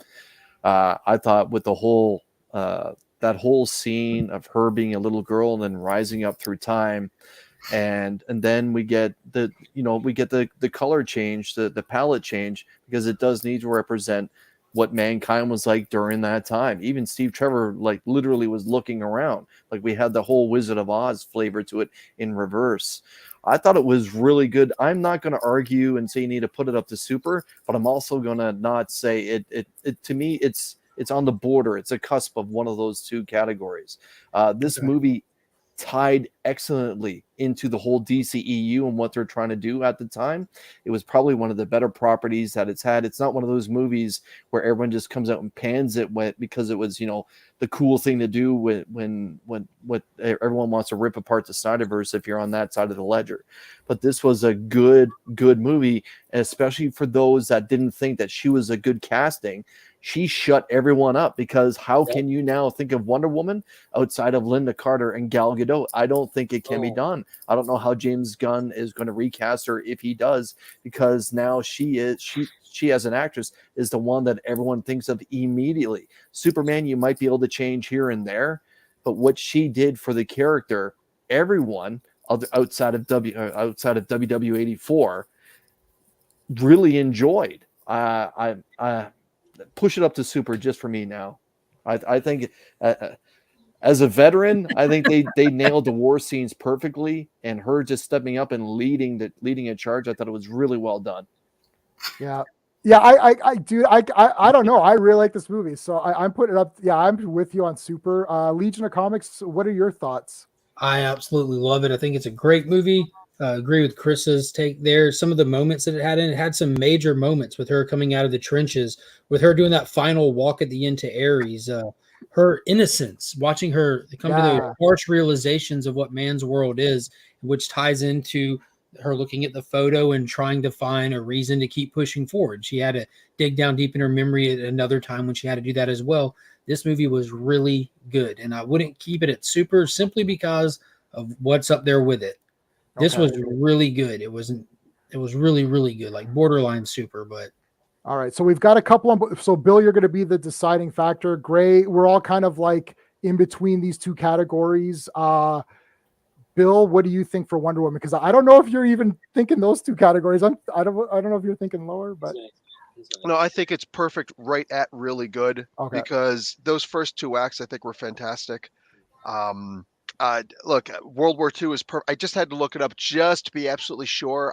My memory's not that perfect, but yeah, it was made around the World War II era, 1965. World War One. The first 1942. 1942. So that's right smack in the middle of World War II, like All-Star They Comics. did World War I in the movie. I know. Yeah. So that's what I was saying. Like this was. I was saying for our conversation with the only other black guy on this panel is Greymalkin. But what? No, I'm not black. This is just one big mole. Oh, gotcha. But anyway, no, like my partner in crime over here, Richard Pryor from See No Evil, Hear No Evil. I love that movie. I saw that in the theater. So I saw that in a drive-in movie theater. Like that was an amazing movie. But what is it? Gene Wilder. Yeah, exactly. I guess that would be me. But what do you call it? No, I think that the setup for this and everything was for the most part perfect. I do believe that because Captain America was perfect and like the original one, and freaking Patty Jenkins just basically reproduced that movie. You got like the main hero of that movie was a guy named Steve, right? Who died in a plane at the end of that movie during World War II. So that's why they made it World War I. Like, why did they just put him in a helicopter instead? Like it was one of those things. Like Jesus Christ, it was an exact replica of the first Captain America movie. But like if you're going to talk about women's rights and women's lib movement and feminism and all that stuff, World War II era is the perfect up until around the 1950s or so is, I think, for me, absolutely perfect, because yes, I think that all fits there. Nowadays, it absolutely does not. But I loved the idea that they did so much with that first two acts of the movie. Like the whole thing with, oh, so you're his slave. Oh, no, I'm his secretary. Da, da, da, da, da, da, da. Okay, so all those things you do, so you're his slave. Yeah, that was funny. That I think that was perfect. Yeah, all of it. It was perfect. But the last entire act of the movie was garbage. Yeah. You've got like what happened to Dr. Poison? She just pretty much disappeared. Right? Like here, Ares, who was awesome, and then you had him with the mustache and all, like what the hell? Everything it was just horrible. I know that Snyder intervened in that and did a bunch of stuff, just like he did with it's like one of the main reasons why you have Suicide Squad so low is one of the main reasons why it brings Wonder Woman down. That third act was horrible for the entire third act. What happened there? I don't know. To me, it was just it was something realized. And honestly, I know you're saying so much about Gal Gadot. I'm going to say this. I think everything that you're saying great about Gal Gadot, however you're going to pronounce her name, really should go to Patty Jenkins. She's in an interview. She came right out and said, Gal Gadot was not would not have been my first choice for Wonder Woman. And yet she did all of that. It was, to me, it was amazing what she was able to do with a couch. A very pretty couch, but that's what Gal Gadot is to me. She's a couch. Oh, You're saying no. you want to sit on her. Name sure. Look, I'm not gonna front and say that she wasn't pretty. She's gorgeous. But at the end of the day, what can you do with this? To me, it's like, you know what? Let's talk about, J-Man, you love wrestling. To me, it's no different than having every woman on the WWE or any other roster wrestling Nia Jax. Right. That's She what it is. She just returned at the Rumble. Not permanently. Not permanently. Oh, that not was permanently? a one-off, Okay, and the whole and everybody in the crowd screamed and cheered for her to die. Right. Like, they couldn't stand her. Well, she injures everybody. That's the one problem. Yeah. Okay, so you can't do anything with her. You're still at really good though, right? I will, because of the first two acts and what Okay. Patty Jenkins was able to do with this couch, Gal Gadot. Gouge, that's rough. Yeah. So I would put let's just do the last two Christopher Reeve movies. I would put them both in the top tier because it's just that's where Christopher Reeve belongs. I'm a realistic person living on the planet, so I'm willing to go one down. Living on planet diluted. I have Superman 3, the poster right here, which I look at every day while I work from home. In quotes. I love all these movies. I would put them in the. I'm screw it. What am I talking about? Come on. Oh my god. Oh, Okay. Okay. These are racially biased. Stop it. Listen. What? If Sean was here, see, Sean left. If Sean was here, we'd be the tag team champions of the world, and Christopher Reeve would be at the top. Okay, Steve, I know you like Superman 3. What do you think about 3 and 4, though? Oh, 3 is the first one I ever saw in the theater. So Right. I'm not going to be, I'm not going to be very, what's the word I'm looking for? Unbiased about that. I'm not going to be unbiased. I loved that movie when I first saw it. I understand people's problems with it. I don't care. Richard Pryor is a genius. If you're going to have comedy in a movie, have Richard Pryor do it. That's what I have to say. 4 has its problems, but I love the dating scene. I love the fact that, he's trying to actually save the world, which never happens anymore. And he fights Nuclear Man. 4 is probably the one I like the least of the 4 of them, but yeah, I agree. I'm not going to fight that. I'm not going to fight that. You can leave them where they are as far as I'm concerned. How's it going, Iman? All right. Okay. So, Gray, what do you think, man, about 3 and 4? Help me out here. I don't want to go to jail because there are robbers and rapers and rappers and robbers. Richard Pryor, man. Come on. You're right. Let me tell you, number 3 has been cribbed all the time. They even go as far as say it in Office Space. Yeah. You're like, oh, the Superman 3 plot. Like, seriously? Awesome. Like, they've taken from there. And Robert Vaughn is literally the perfect 80s villain. It's not enough for me to succeed. Everyone else must fail. I love that. That and him saying you couldn't kill Superman. I give you that one simple thing to do, and you couldn't even do that. And he drops the phone. Yes. He gave them such a simple thing. Just kill Superman. Yeah, just kill Superman. What's the problem? Irritating. It's ridiculous. All right, Gray, what do you think, man? Okay, just Robert Vaughn. Robert, because Robert Vaughn looks like he does kill people on the regular. He does. He looks like a real life, like Two-Face, like Harvey Dent before he went out with the acid. So I'm keeping this. Keep it where it is. Let's go. Right, keep it here. Really good. All right, comic or Chris. Sorry, what were your thoughts on these two masterpieces? Look, my nostalgia for the last two Superman movies aren't there compared to the first two Superman movies. I'm not going to sit here and say that they were terrible, but I didn't think they were that good when you put them up pound for pound for the first two, especially General Zod. Robert Vaughn, okay, interesting, but again, they got to go back to Lex Luthor. Both of them. It's just, where's Brainiac, for the love of God? Like, can someone think outside of 50s style comic books featuring Superman? I think you need to bring him down, stuck in the middle for both. I would actually say Quest for Peace might be a little bit better than 3. Oh wow! But where he fights himself, man, that is so cool. And when he turns bad, and his costume is still brighter than Superman Returns costume, even when he's the bad Superman. That's a meme for this generation now, man. That was awesome.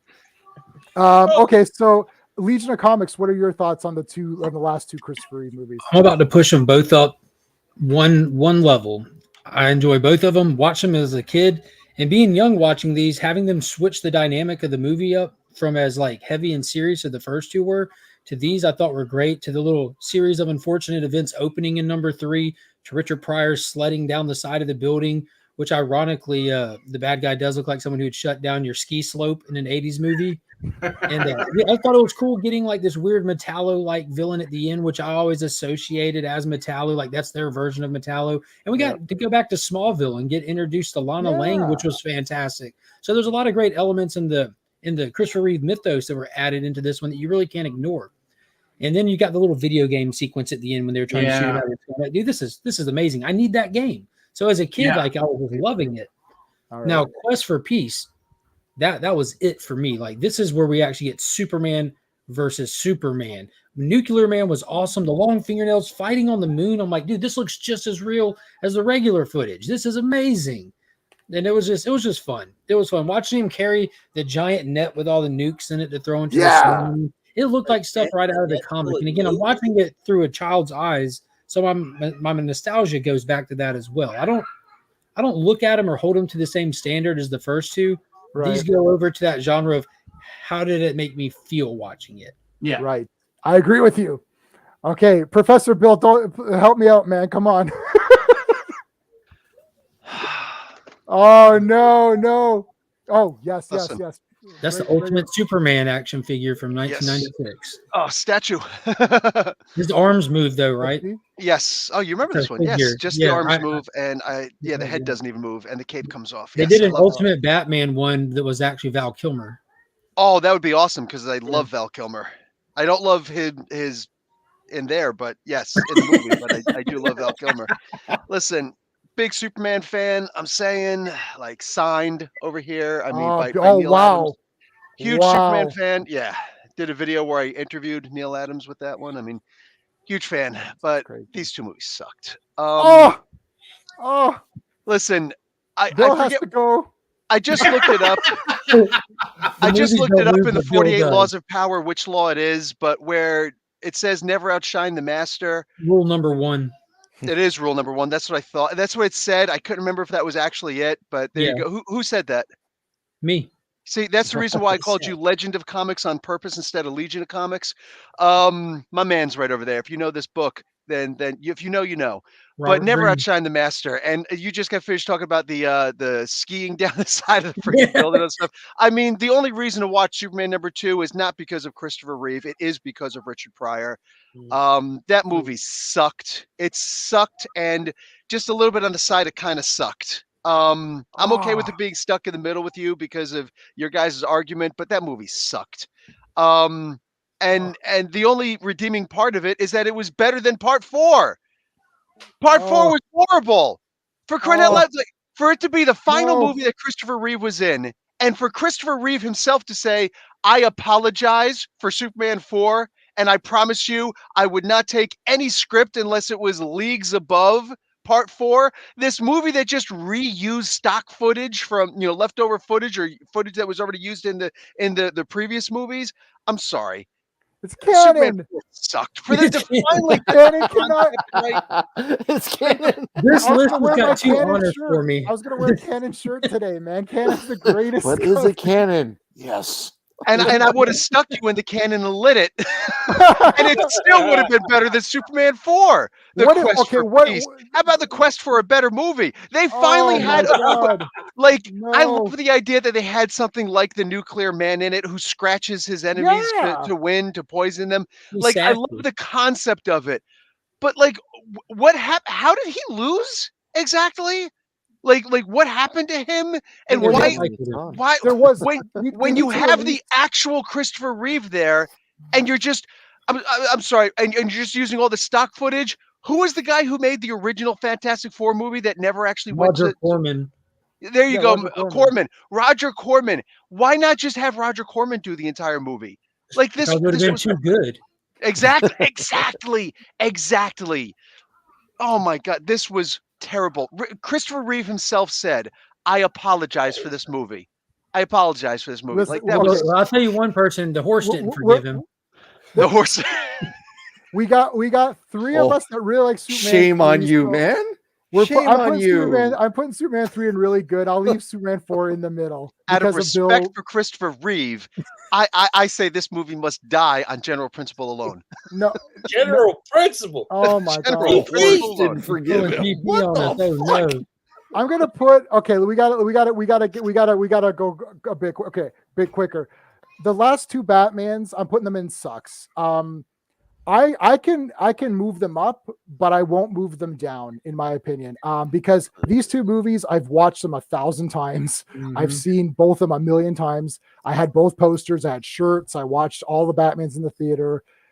I actually think Batman and Robin is better than Batman Forever. Oh my Um, goodness. Wow. because Batman Forever, Two-Face keeps flipping the coin. He's like, he flips it. He's like, oh, I'll flip it again. I'm like, no, that's not how that works. It's just the 2 of them being stupid fools the whole movie, like punching each other and being goofy. I'm like, this is so bad. Batman and Robin is all stupid. Because it's all stupid, I just turn It's my brain consistent. off. It's consistent. I turn my brain off. I'm like, this is a silly movie. I'm just going to watch it for the visuals and the campiness. But Batman Forever has some good parts that are then undermined by stupidness. Yeah. That's my problem with it's more frustrating because you're watching Batman Forever, like, oh, this is pretty good. You know, Val Kilmer's, I thought he was okay. I was like, the Robin stuff is really sad. Like, he died, like the parents died, and all that. I was like, shit. And then Robin's like, you know what? I got to get revenge. This is bullshit. I was like, okay, this is good. And then it cuts to show me how to punch a guy. I'm like, what is this? Why is so? It's like, you're not Frank Gorshin. Stop it. It's like, it was stupid. The riddles gave his name. That's not a riddle. It's like, it's Enigma. That's the riddle. That's the guilt. yeah, that's the stupidest thing weird. ever. Remember Die Hard 3 came out, and I thought that should have been the Riddler putting puzzles everywhere or something. Jeremy Irons. Yeah, Jeremy Irons was the Riddler. The Riddler forced Batman to put the sign on and walk out in the middle of the street. Maybe but he not made that Robin part. do it though. Make Robin do it. So I'm putting them both in sucks. For camp purposes, I can move Batman and Robin up 1. Batman Forever, I mean, I don't really care where these go. I don't hate them. I've watched them way more than most of the movies. I watched these 2 movies way more than all the movies in Stuck in the Middle except for Superman 4. But I just, that's where I'm at. Steve, what do you think for both of those? I'm stuck in the middle with them both. I'm okay with that, really. I love watching them, but they're not great movies at all. They're pretty bad. But it's just I can't stop watching them. I know. I get some crazy enjoyment out of watching them. Mhm. Every single flaw that everyone says, they are correct. But Right. I can't help you. I can't tell you. I own all of the original, the first 4 Batman movies in 4K, and I admit that without having a gun to my head. So there you go. Okay, Gray, where do you think for the both of these? I would put separately down, but Sorry? together keep them because they're great. Because Chris O'Donnell was a great Robin. I agree with that. I He second was that. acting his ass off. I like Even him. in Batman and Robin, he was trying. He was trying. Damn it. Rubber lips are immune to your charms, and I got Poison Ivy right there. Okay. Batman Forever. We saw how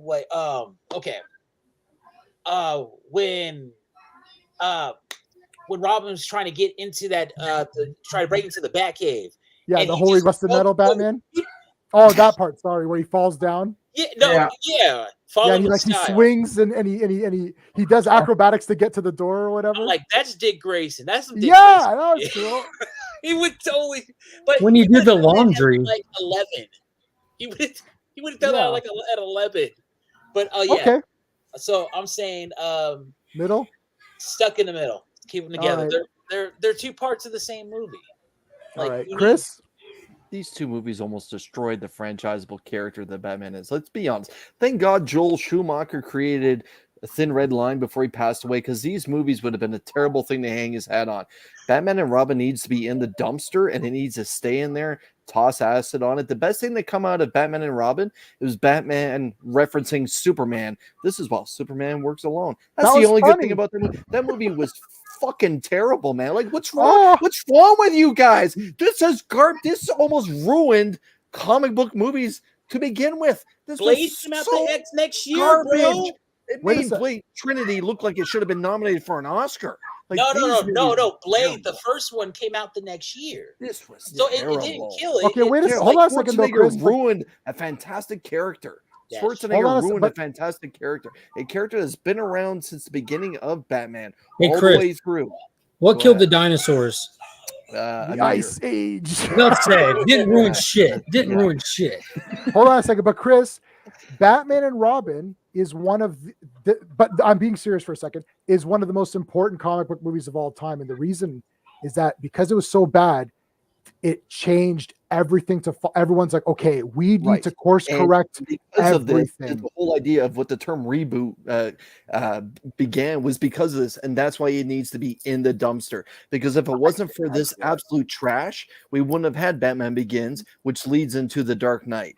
Right. Like, let's be honest, you guys, come on, you can't lift this up movie higher than what it is. Even Joel Schumacher, thank God Joel Schumacher made a Thin Red Line and then passes away. Like, my God, like, Thank God could he you imagine wrote people you would be out something too dancing before on he his died. grave if this was the last thing he did. This is terrible. He took what Tim Burton did and made it worse. He Right. made it Okay. worse. Mark? All right, so Legion of Comics, what do you think? We're in the middle. These are he's getting down. stuck in the middle because Joel Schumacher made the films that he intended to make. He was inspired heavily from his time of watching Batman 66, and he was demanded by the toy companies how this was going to go. And as far as changing up the way we do things, that's what they changed, was letting the marketing and the toys and stuff like that have so much sway over how they were going to make these movies. They realized what the market was for these things. It was a little bit differently, but growing up as a kid watching these, I was shocked with how the change went from Returns to Forever, but they're still some of the most rewatchable movies. And you're talking about quotable. Name me a more quotable superhero movie than Batman and Robin. It has literally brought the planet together in enjoyment of how goofy it is. Yes, I agree. How can you rightfully try to dump on Batman and Robin while we have the Batman in super tier? The Batman is not up I'm in super giving you a tier. Mandy Rose. Batman What? is in super tier. Yeah. Wow, that is crazy. Batman Not the the movie is Batman, in super tier. Batman. Yeah, I didn't Batman put it the up movie- there. I'm just saying, same animal. That Adam West show almost destroyed the idea of even making Batman comic books for a while. Yeah, I didn't put that up there either. No. That movie's super. That show is super important. It brought back. It made all these characters household names. Nobody knew who the Joker or Riddler was until that showed up. My mom knows Riddler.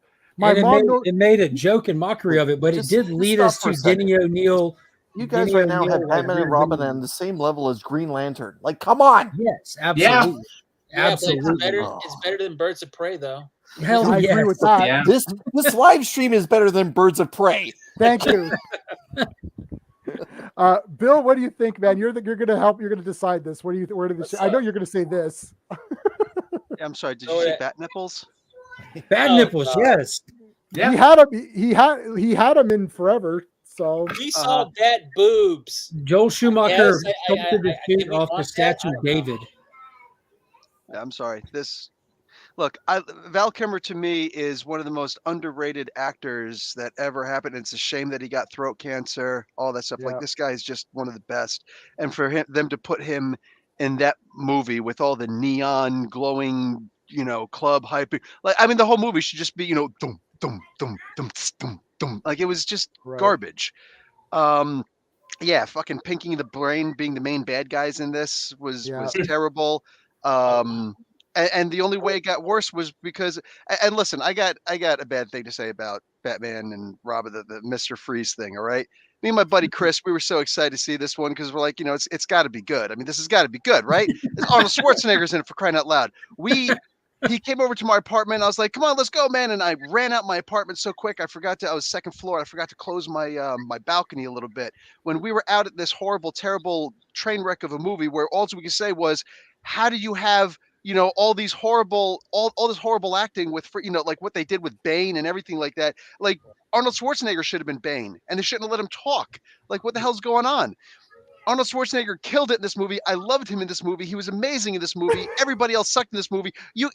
Listen, I could hear you saying freaking George Clooney for a Bruce Wayne. He played a pretty good Bruce Wayne, but as Batman, I'm sorry, recast every single time he's coming back on the screen, in the costume. You have somebody else playing him because he was horrible in this. Yeah. And when I came back to my home that night, dejected by how terrible that movie was, turns out somebody climbed up to my balcony and robbed my house, stole my guitar, took my VCR. You're like, dude, I was like the perfect end to a shitty night. Okay, so what you're saying, it's in the middle then? Is that what you're saying? All right, let me play you this one here, buddy. Can't argue with a confident man. I got robbed twice. We'll keep it in sucks. How's that? because Professor Bill was robbed. I was robbed like a bag of Doritos. Robbed twice. I got robbed like a bag out of a bag of Doritos. What was that thing that George Foreman quote when the little kid with the George Foreman grill? I forget what that was. I'm not. Does anybody remember that? I'm not dying on that. My mom was the sales rep for the George Foreman grill. I had every color, every size, every version. I have George Foreman's autograph. Like I have 100 George Foreman autographs. That's she autographed awesome. the stack and they were giving them out for lunch. And she also did the Mike Weir golfing stuff. So I had all the Mike Weir stuff. I have his autograph. I don't even know who these people. I'm like, I know George Foreman. I'm like, I don't know who Mike Weir is. She's like, well, I picked him up at the airport and drove him around. I was like, I don't know who that is. That's awesome. That is awesome for people who know who it is. My mom. The kid stole George Foreman's bag of Doritos, and I'm saying I got robbed like George Foreman out of a bag of Doritos. You got robbed twice of your time and your possessions in the same night. That was my first guitar I ever owned. Nice canary yellow. It's gorgeous. You should blame Joel Schumacher for all everything. Right, I do, and bat nipples. We got to go a little bit quicker because I can't do more than half an hour. Can we just I know, because your wife wears the pants in the family. She does. Wow, bro. Why you gotta go there? Why you just messing with you, man? You gotta say that. Okay, hold on. Where's my? I've got to have something for Superman Returns. Here, I'll give you one of these. Maxwell Smart, I love it. Okay, because he's gonna beat me with a shoe later. I love Superman Smart. Okay, so I hate Superman Returns. I'm putting it in sucks. Does anyone not think it deserves to be in sucks? No, keep it there. Mountain of Kryptonite. Get the fuck out of here. Keep it there. Why are you putting it in sucks? I'm on the phone with my lawyer now to charge you. That movie is not worse than Quest for Peace. That thing is a fucking anomaly. That thing is unwatchable. I would rather go to my grandparents' funeral again than watch that movie. Why was your grandparents' funeral so entertaining? No, it was bad. Were they selling popcorn? This is the only on. It's unwatchable. I don't like it as well. I really don't like it. It's boring as hell. It's the stupidest thing. It's like there's no fighting in it at all. It's like Superman just stands and gets stabbed like an idiot. He's a deadbeat dad. He leaves the planet, comes back. It's like, oh, I've got a son. Whoa. It's brutal. She took his sperm without his permission. It doesn't matter. It doesn't matter what the. It's like okay, that's okay. So that makes Lois Lane trash too. I hate this movie. I can't think. I like Brandon Routh. I like the actors who they chose because I was very excited when I saw everything. And then I was pumped for the movie. I saw it in the theater. I was like, oh, this is boring and sucks. And I own it, of course, because I own everything. I've tried to watch it a couple times. I just can't. I can't do it. I actually can't sit through it.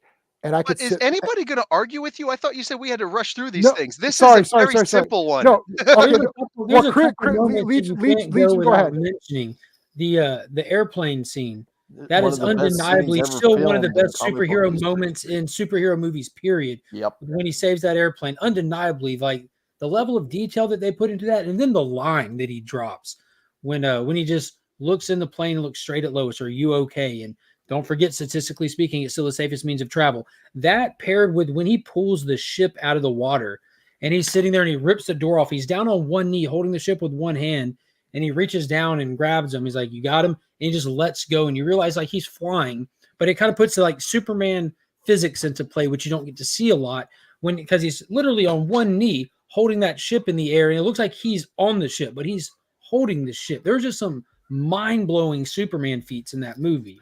Oh, can we also talk about the Joker reference in Superman? That whole scene where the kid and the henchman was just playing the piano, that was terrifying. Well, And didn't the kid murder someone?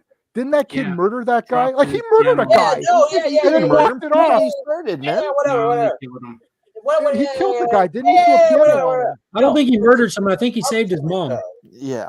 But Right, he a also little had child mom. murdered someone. Yeah. A kid Yeah, murdered whatever. someone. Wouldn't that scar him for life? Like Here's, he's scarred here's the forever. bottom, here's the Still bottom going, man. line, guys. He's Kryptonian. His and what Lex Luthor's saying is you can buy real estate on a volcanic rock. It's so dumb. Let me introduce you to Hawaii. Right. Also, The rock was just in its infancy. You didn't give it a chance to grow because Iceland, Greenland, and Hawaii are all based off that one principle. And Yeah, Hawaii, but no not one's so gonna much wait everyone that wants long. to But visit. J-Man, Okay, so hold on. I'm saying it sucks. Okay, you're saying I'm it sucks. Okay. because they did my man James Marsden so wrong. They did Yes, it. they did him wrong. They did it the third. This is the third time he did that. They did it with X-Men. They did it in X-Men 2, and Yep. they did it in Superman. I'm He's Yeah, always with the you. get- Notebook as well is 4 he's always- times. always gets taken by some Yeah, the weirdo. Notebook. The Notebook, man. Okay. Don't forget that one. So By some Bill, you dude think just it comes in sucks? town. We got 4 for sucks. I think Chris Wild and- West was with Will Smith was a better Superman movie than this. Damn. That's a good reference. This movie hit on the point where it's supposed to be. It's a semi-sequel to the Donner movies that came before it. I thought it was done properly. You didn't have an overly done origin story. Routh was incredible as Superman. That point I will fight anyone on. He had Everyone a likes lousy him. script, but he carried that movie much better. There was scenes that were homaging Action Comics #1 Yeah. in there as well. We didn't necessarily have terrific casting across the board, but the whole idea of people shitting on the fact that, oh, who's going to want to go live on a rock? Again, the whole part that hit the cutting room floor was the part where Lex talked about the whole area is just in its infancy. It will grow. Life will grow there. Everything comes from salt water. The way that North America and that's everything else cute. is I don't know, but here my point is the one main weakness that your average person doesn't know Superman has a weakness to magic. Your average person doesn't remember Red Sun takes away his powers. Everybody knows kryptonite is the thing that kills Superman, and to get stabbed in the freaking kidney with kryptonite. And then be like, oh, it hurts.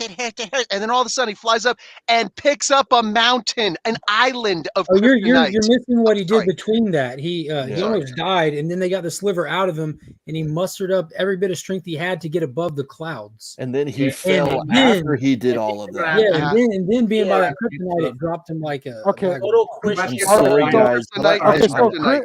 Chris, where do you think it should Find be? another Chris, where way. should it be? I'm good with it being in the middle. You can't sit here, guys, and say that Green Lantern is better or Steel is better than Superman yeah. Returns. Well, I I'm can. sorry, I can Brandon Routh. I Brandon can Routh say it. was a Yeah. good Superman. How about No. with him flying, monologuing with Marlon Brando, like trying to get his grasp on Yeah. returning and stuff? There was just some I was- great I was moments. It was just probably taken away by some other. Okay. It served its All right. purpose as a semi-sequel. You just had the wrong director at the helm. All right, let's move on. We'll keep it in the middle then. Aquaman middle or higher or lower? Real really quick. good. That should be higher. Really good. Really good. Okay. Really move it good. up. High? Hold on. No, never Is mind. everybody okay with Alright. really good or no? Yeah. Yeah, I'm okay with that. Bill, are you okay with it? No? I am. You But are? you know, justice for Johnny Depp. That's all I got to Okay. say. All right, Well- Gray, you're the only one, so we're just gonna leave it really good because I did No, think it was I very think it's enjoyable. stuck in the middle too, but this is not the mountain I want to die on after All right. what I just said about Superman Returns. And that mountain. What about Supergirl? I really like this I movie. I like loved it. it. I like it a lot. So Okay. where do you guys think it should be? What was Middle. that thing that they kept on saying? Squirt, squirt, squirt, squirt. Yeah. I'm sorry. Freaking, come on. It's I like So Millions Bill thinks later, it but sucks. come on. I Yeah, think it's a fringe between sucks and stuck in the middle. It's a TV Yes. movie of the week that was a spin-off because Christopher Reeve was good at what he did. Right.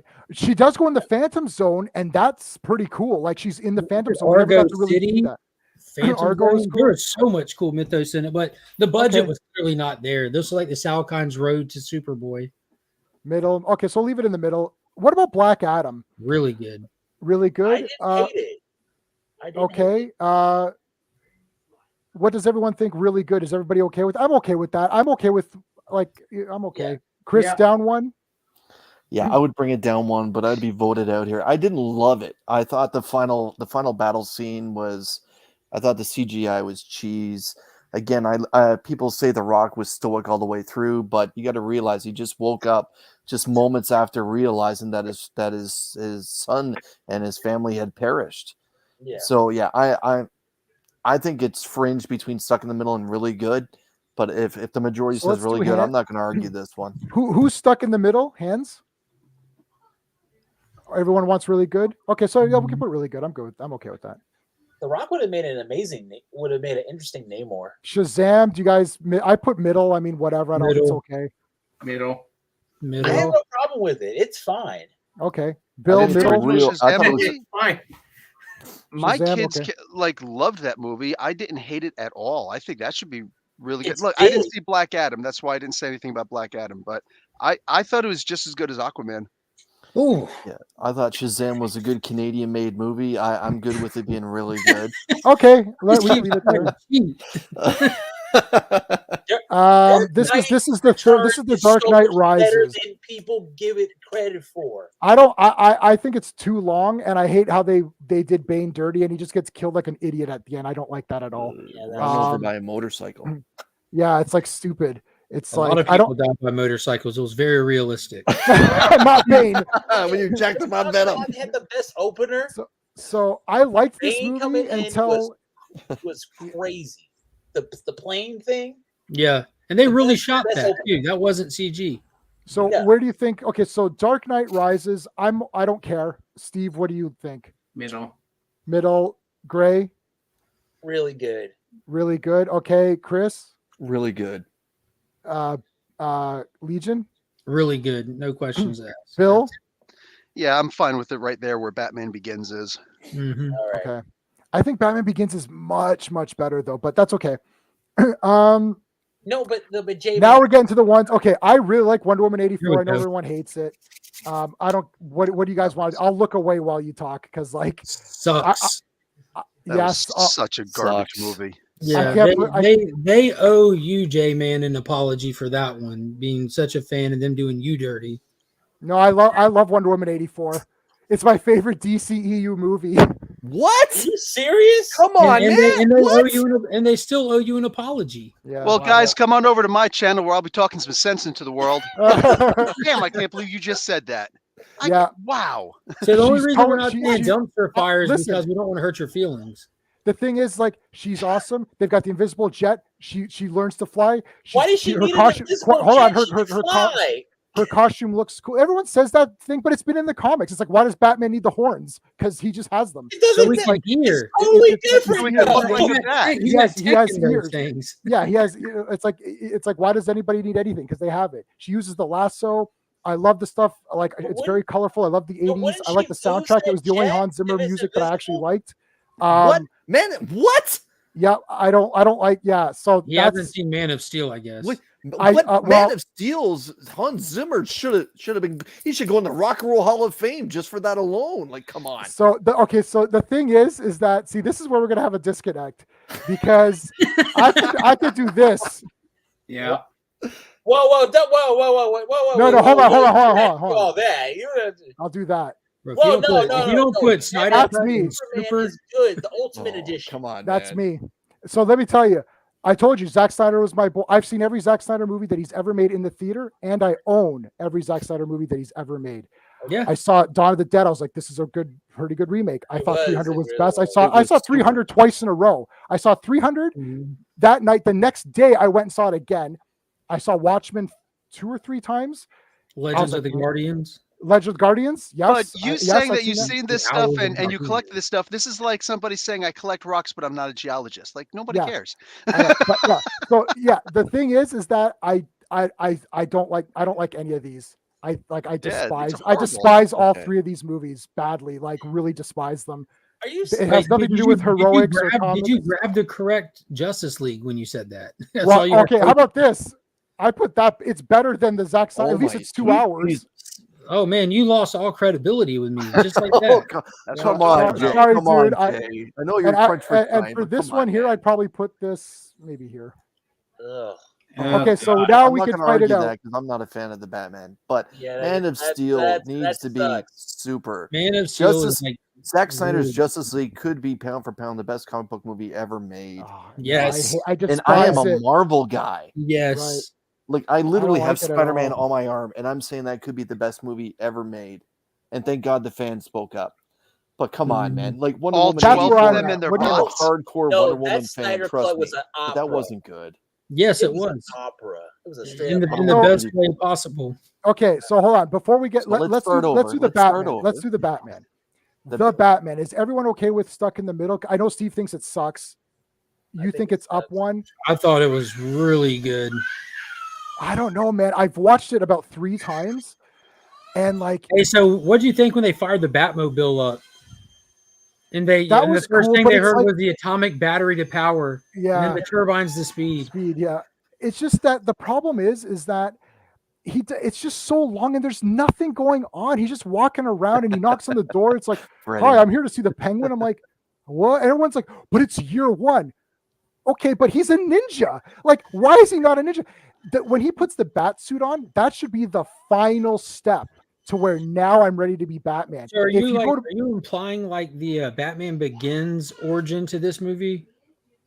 Batman Because Begins is much better than this. If you go read Frank Miller's Year One, he's not a ninja. Like he sucks. I own and read year 1. Yes. Yeah, like he's absolutely sucks at his job. And to Chris's point, But he one of doesn't have things the he bat doesn't suit care on. about this one. It's actually something I think is what makes it like we've done Batman. How are we going to do Batman different? So I thought that was interesting watching a young Batman having to learn from failures. This whole movie was just about him finding like his direction, and by the end of it, he's like, okay, vengeance isn't going to Finding his do it. footing. Can I right? just hold on, okay. say, Fighting wait a footing? minute, guys. Wait a minute. We got the origin, then we got Batman kind of in the Dark Knight, and then he gets hobbled and he's not really Batman. And now we have Batman learning again. When are we going to Yeah. get Batman? Right. The real Batman. Mainstream Batman. Here's the villains. He's got to beat him. It was I'm- called I'm Batman and sick. Robin. I'm so sick of it. No, Damn. no. God damn And you! It was tired. called The No, Dark no, Knight. we had First that. year or second year Batman. That's all Hollywood can do.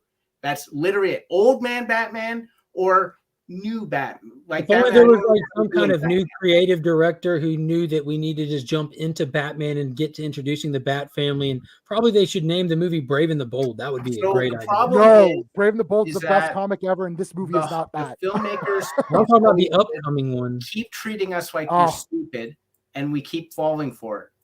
That's the Yeah, and problem. like It'll- Riddler it'll- was the it'll- worst. Riddler was the worst ever. It's like, and Batman doesn't solve anything. And people kept saying, okay, they say it's Batman year 1. Were the cops on year 1? Because why are the cops so stupid too? It's like every good guy is stupid. Go ahead, Chris. So this movie is essentially, to me, just a remake of Raiders of the Lost Ark. Great Indiana movie. Jones is useless in that movie. Batman Oh. is useless in this movie as well. He does nothing. Everything that starts in the beginning of this movie still happens near the end. Everything that the Riddler wanted to do at the beginning of this movie happens at the end. He wanted to go to jail.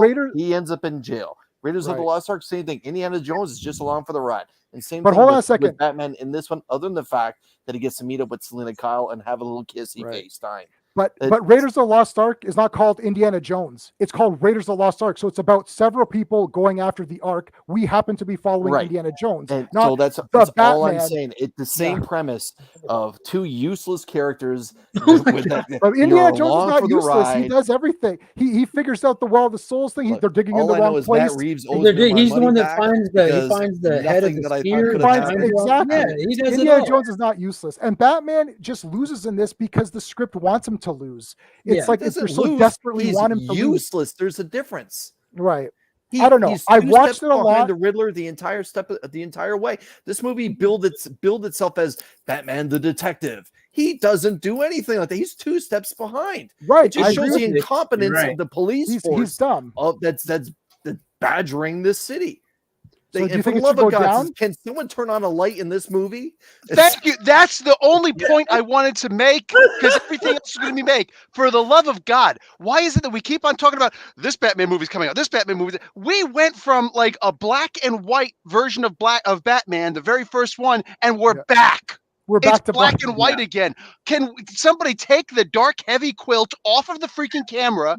All right, focus and adjust. Turn on some goddamn lights.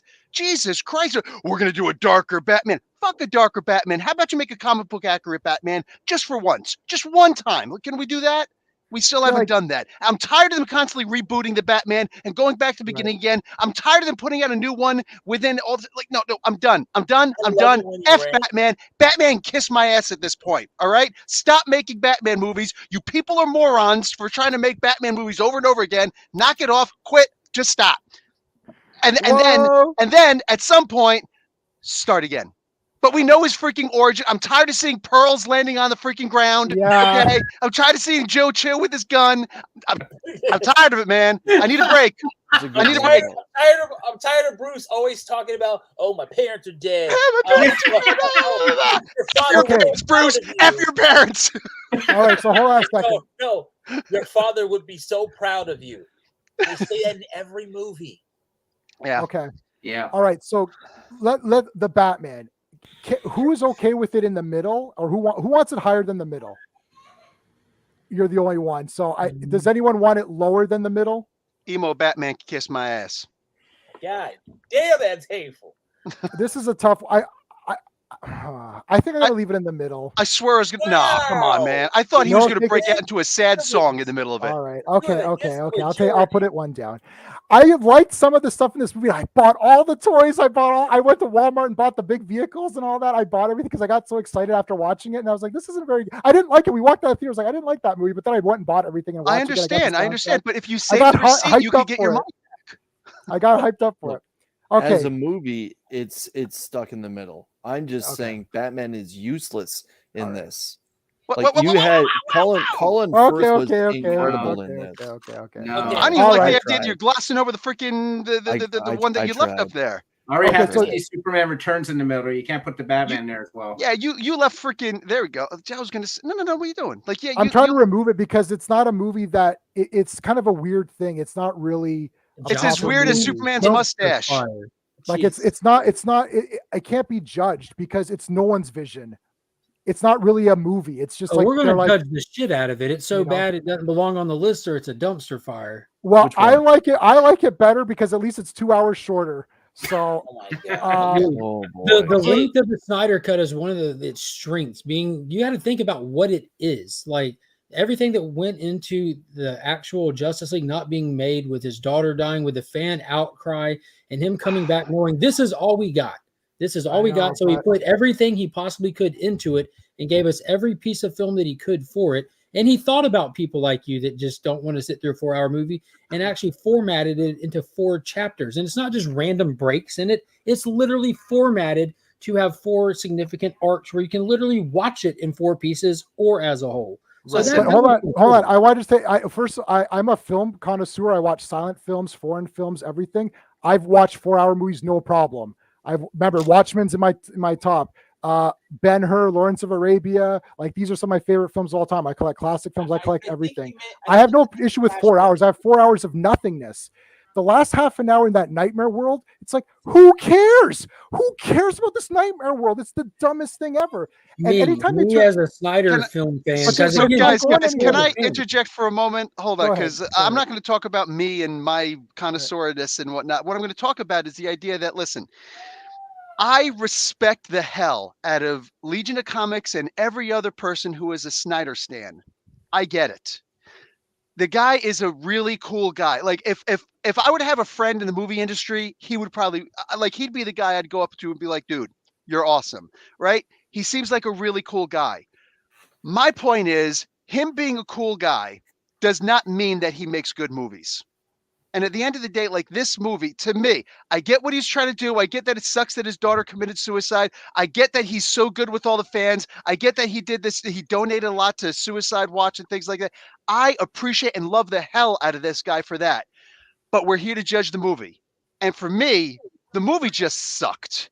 It was a bunch of very angry people who didn't understand their own characters. Right. It was full of a bunch of like these characters were not the characters that I've read in the comic books. I don't know what was happening here. And I think that Zack Snyder, if he would have made that movie but made his own characters, I think the movie would have been great. But that was not Batman. That was not Superman. That was not freaking Aquaman. Like, you know, Surfer Dude, Aquaman. Like, I'm no.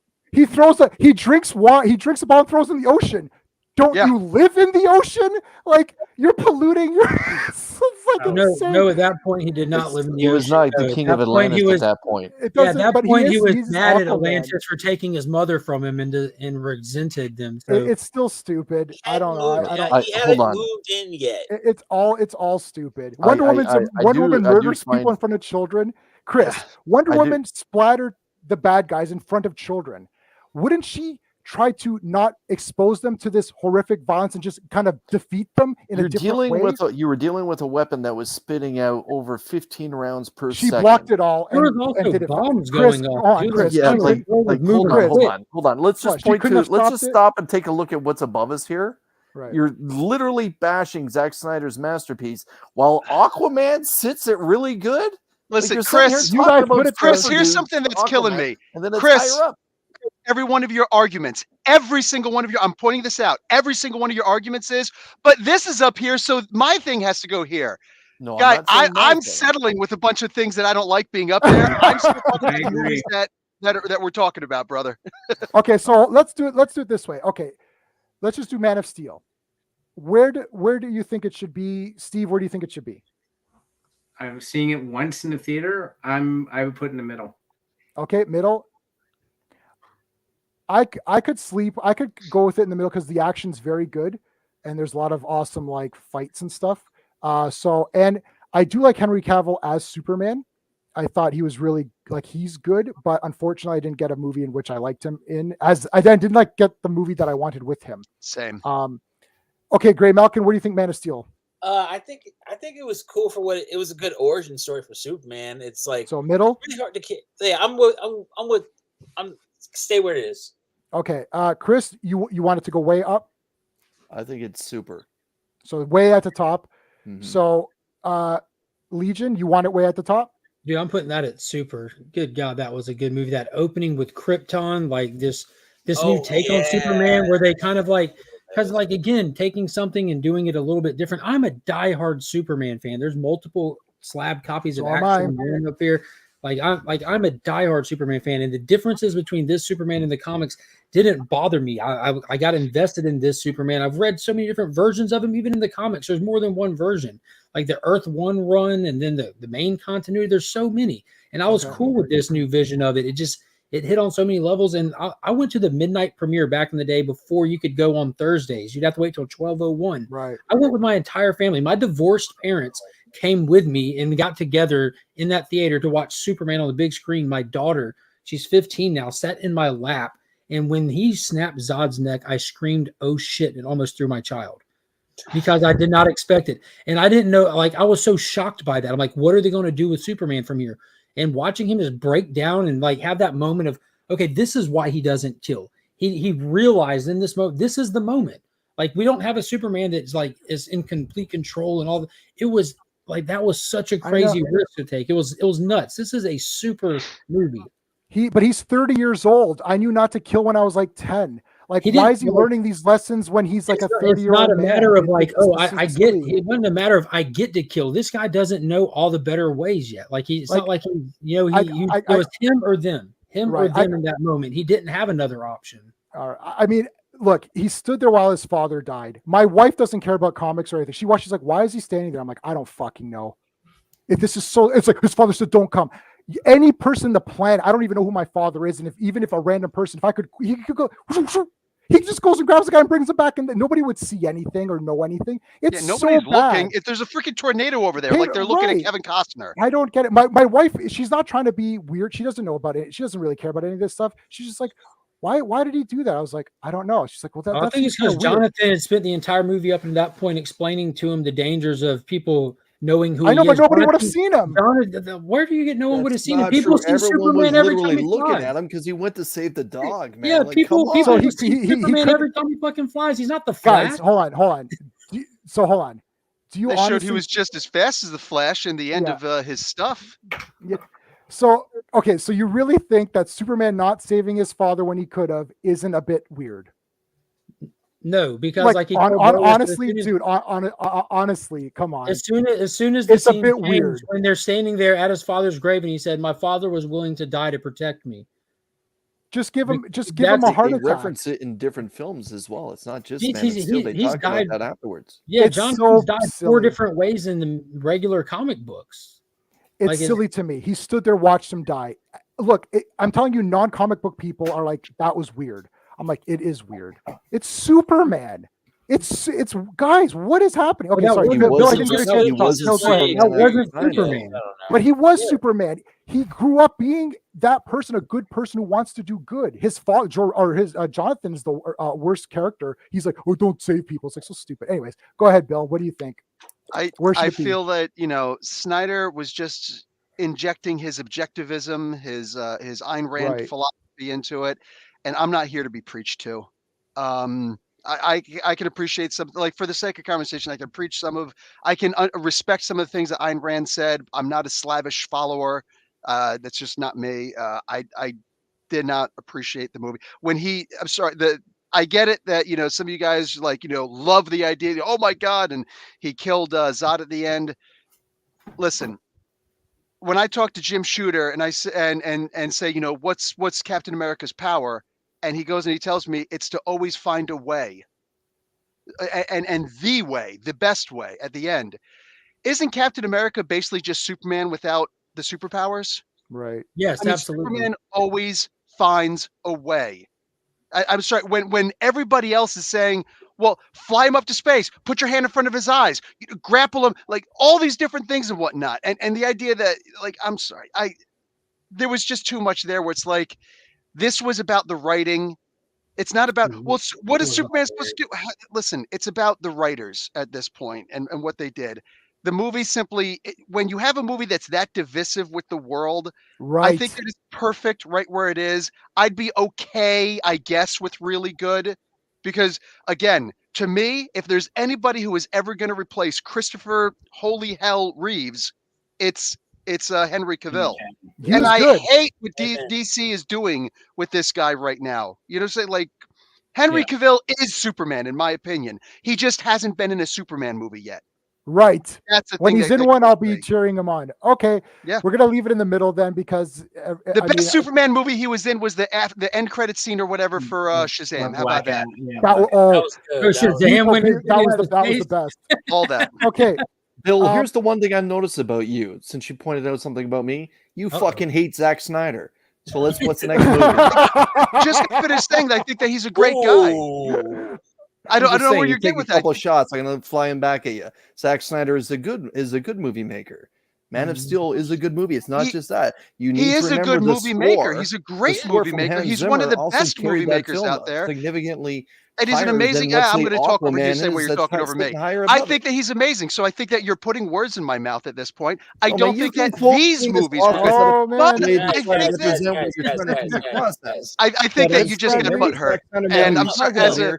You've as shit on one him. veteran to another Chris. veteran, I think that we're not supposed to be so butthurt over words, man. Like Whoa, butthurt. Sorry. Listen, sunshine. That's what I'm hearing. If you can turn around and quote whatever fucking dead writer you want to try and put yourself up to a higher level. But all I'm saying is you're shitting on every Zack Snyder movie that we're talking about today. Yeah, I think that he was horrible in this, and I'm sorry that hurts your feelings.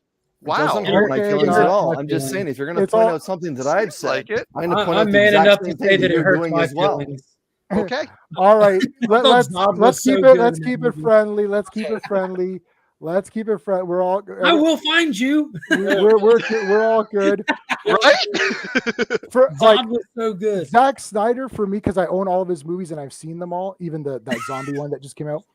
For me, Yeah, he's I read great the when name. he's great. Like Watchmen, 300. These kind of movies are right up his alley. I don't think he doesn't like Superman, and he said that in interviews. He doesn't care, or he thinks he's goofy or whatever. And then that comes across in these films. And I'm not getting a Superman vibe. Even if it's a different kind of Superman, I can take, but I'm not getting a vibe of Superman. Obviously, I Man of feel Steel filmmaking, like I don't think the filmmaking quality is in question in the sense of like there's great action set pieces in all of the movies, right? And it's just that for me, the characters aren't reaching the level of where I feel that this is Superman to me, in my opinion. And some people feel that for some of the other ones that I did like as well. Like, you know, and even if I can admit that, yeah, I can admit there's faults in let's say Superman, even Superman 2, he gives up his powers. It's like, I hate that. They always do that in part 2. He gives up his powers. But I still really liked it. So I think the thing is that there's some things in the movies that, yeah, you could be like, and Batman kills in Batman 89, which is, you know, even as a kid, I thought he killed the Joker. That's weird. Like, so there's weirdness in all of these movies. So it's just the level of weirdness I can take with the characters. I know there's the creator's vision and then there's the movie director's vision. And sometimes they're not always going to meet up. It's how close they get. Right. So I don't think Zack Snyder got that close with his Snyderverse stuff, but I think he got dead on with 300 and Watchmen. So that's where I'm at. Sucker Punch. I love Sucker Punch. Brilliant movie I'm actually offended when people shit on that movie. Like, I that was a agree with brilliant you. movie.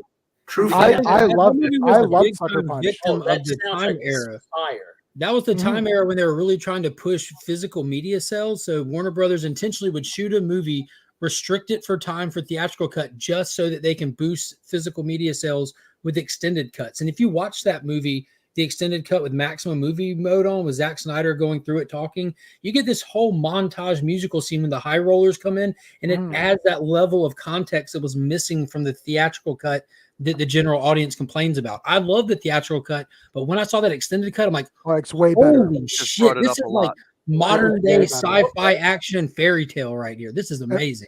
By the way, I've got the art book on that as well. And Baby Doll's sword.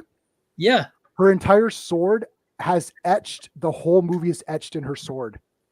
You'll never see this because it's just impossible, but it is actually etched. And like, she has little thingies on this end of the sword. That's her sister's stuffed toys. That's really cool. Right. There's like a lot, like Zack Snyder is a detailed man. So I think that people just didn't care for the taste of his, like, I think some people that's just where didn't I'm care at. for the taste of what he was doing, but what he was doing was fantastic. Because it's almost like he created the Dark Knight universe. This felt like Frank Miller's style adaptation of tone and style of character. Frank Miller, also another person who's not very favorable towards Superman until a lot more recent years when he's gotten older. Like, I just dug it. Like, I get what they were doing. I'd read plenty of Superman stories with shit like this, and it just didn't miss for me. The Zod thing, all the dialogue was in that fight. When he's like talking shit to Superman, he's like, where were you trained? On a farm? I spent my whole life doing this. And he just flexes up and he's flying. Like, this dude, you can't just fly him up to space unless he wants to be flown up to space. You can't cover his eyes, because if you take a hand off of him, that family dies. Like, it's all. I just think that the writing could have done it, put him in a situation to test himself in a way that he could have gotten out of it and remain true to Superman's character. Do you see where you get? Do you see like, where you know what I'm saying? Like, rewrite. I do, but I see, like, again, this is a flaw of Zack Snyder's, that his vision is bigger than a movie. Like, this is also a flaw of like his runtime with stuff. His vision is bigger than an allotted runtime. He overdoes it, and it pays for it in the end. But when you get to sit back and then watch what comes next, and this is not an excuse, you should be able to get a proper movie in watching it. I give you that. But getting to sit back and watching, okay, you chose to kill this man. That was the cause. Well, what's the effect? You get killed by Doomsday in the next fucking movie, who in this sense is Zod. That's your penance for what you've done. Mm-hmm. And then with this whole dad thing, y'all did not watch the goddamn Snyder cut, because that scene when he goes back into his fortress and they have the monologuing from Jor-El and Jonathan from both the two movies prior, and how he had it ready. He had wrote it from jump to piece that shit together to him becoming in that moment the Superman that everybody had been waiting for. It was just shit that would have never worked because it was too visionary, too long drawn out to actually get to that payoff moment. It wouldn't work. But when you actually see all that in one sweeping swoop, like if someone went today and didn't have to wait and go through all the shit we did, and we're just able to sit down and watch this full arc in a weekend, you know, wonder why they're doing this, but be able to turn on the next movie and get your answer. That shit is next fucking level storytelling. But you know what, though? There's a fail on that because a good filmmaker needs to tell a story that's also entertaining and engaging in those 2 hours. Like these movies do not need to be that big. And he needs to, and everyone needs to edit themselves. I just watched today the extended cut of Stargate, the 90, like Stargate, the movie. Yeah, Roland Emmerich, which is 2 hours. That's extended, right? So that's and also it's like a different time, because extended used to mean, oh, maybe it's 2 hours. Like, why are these movies so long? It's like I understand you're trying to tell your vision. Well, you've got to tell it better. There's no. It's got to be faster. Yeah, like I'm not a 2 hour movie guy. Like when you're talking like big properties, like even Stargate, I could sit down and watch a 3 hour long Stargate movie for shit's sake. I don't know how many seasons of that show in Atlantis I've watched, but I've watched them all. Stargate's like 10 or something. But dude, just the movie. I'm just talking about the movie. But I'm saying like when it comes to properties that I'm into, I don't want if you give me a 90-minute movie, I'm going to spit on that movie ticket when I get out because no matter how good it is, it was too short. If it's good. Oh wow, we're completely because you can't rewatch. The reason why I memorized Army of Darkness and I've watched Dead Heat like 4 times in the last like 2 days is because they're short and I can like consume them and then just go through it again. And these longer movies like the Batman, talking about two it's different more to eras at this consume. point. You find more details. It's like a toy you get to play with for longer. Like I love it. Like growing up, what was the time gap between big exciting comic book movies? I mean, now it's like thanks to Disney, it's every 2 days you get a crap fest movie, but you used to have to wait years to get a movie. I want as much as you can give me. But if I'm quality to keep up. All right, guys, we got it. Okay, so I'm just putting all of Zack Snyder stuff stuck in the middle because I think you guys are going to want it in the top, and we're all going to want it in the bottom. So we're putting it in the middle to be. Yeah, they're highly contested films. I mean, that's realistically where they go. Which I think is weird because one last thing is that everyone likes Christopher Reeve Superman, at least the first couple. So they succeeded. General people, like my wife loves all 4, actually. She loves those movies and she doesn't care about Superman. I've showed her cartoons. She's like, nah. I've shown her Lois and Clark, a bit of it. We watched Superman and Lois.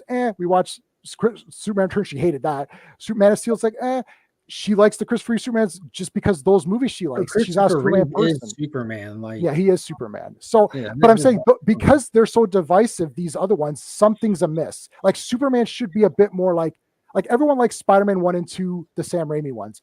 So people should like Man of Steel. Everyone should just be like, oh yeah, shit, that was awesome. Not, well, I'm a Superman fan for life. He's my favorite character. I have 7 years old. I got a Superman cake. I've got the photo. I had Superman toys my whole life. I love Superman. Read all as many comics as I could. I love Superman. Don't like Man of Steel. So you love Superman. You're a big Superman guy. He's your favorite, right? And you love Man of Steel. So what happened? Right? We both love the Christopher Reeve movie. So something happened. You like Smallville? You like Superboy from the 90s? I like, hell yeah. So what it is, I think there's just like it could be different things, just exposure. I think the whole Man of Steel thing is just exposure because how could you not like Smallville? Yeah, because there's no Superman. I'm like, when is Superman going to show up? Right? It's like they're embarrassed. I'll tell you real quick.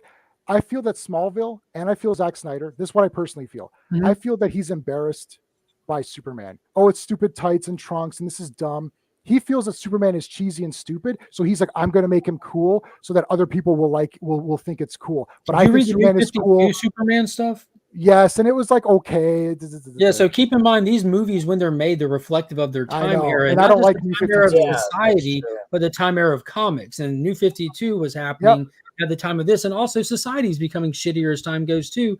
So which we need Superman. Expect to see that. But Captain America didn't do that. The first Captain America, the First Avenger, did not do that. No, I'm not saying he did. I'm just saying that was reflective of the comics at the time. Yeah, I didn't. They were trying to edgelord out DC Comics with the New 52 era. Yeah, and New 52 was like, and people were kind of divisive on that too, right? Yeah. All right, guys, is everyone okay with each other? I don't want anyone to leave this stream angry, please, guys. Are we all okay with each other? Sure. I'm We're good. I all love good. lamp. We're all good. Everyone, okay, guys.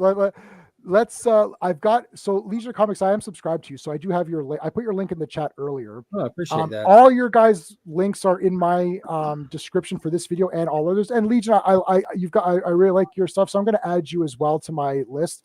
So I have a little. So every video I post has a list of channels that I like.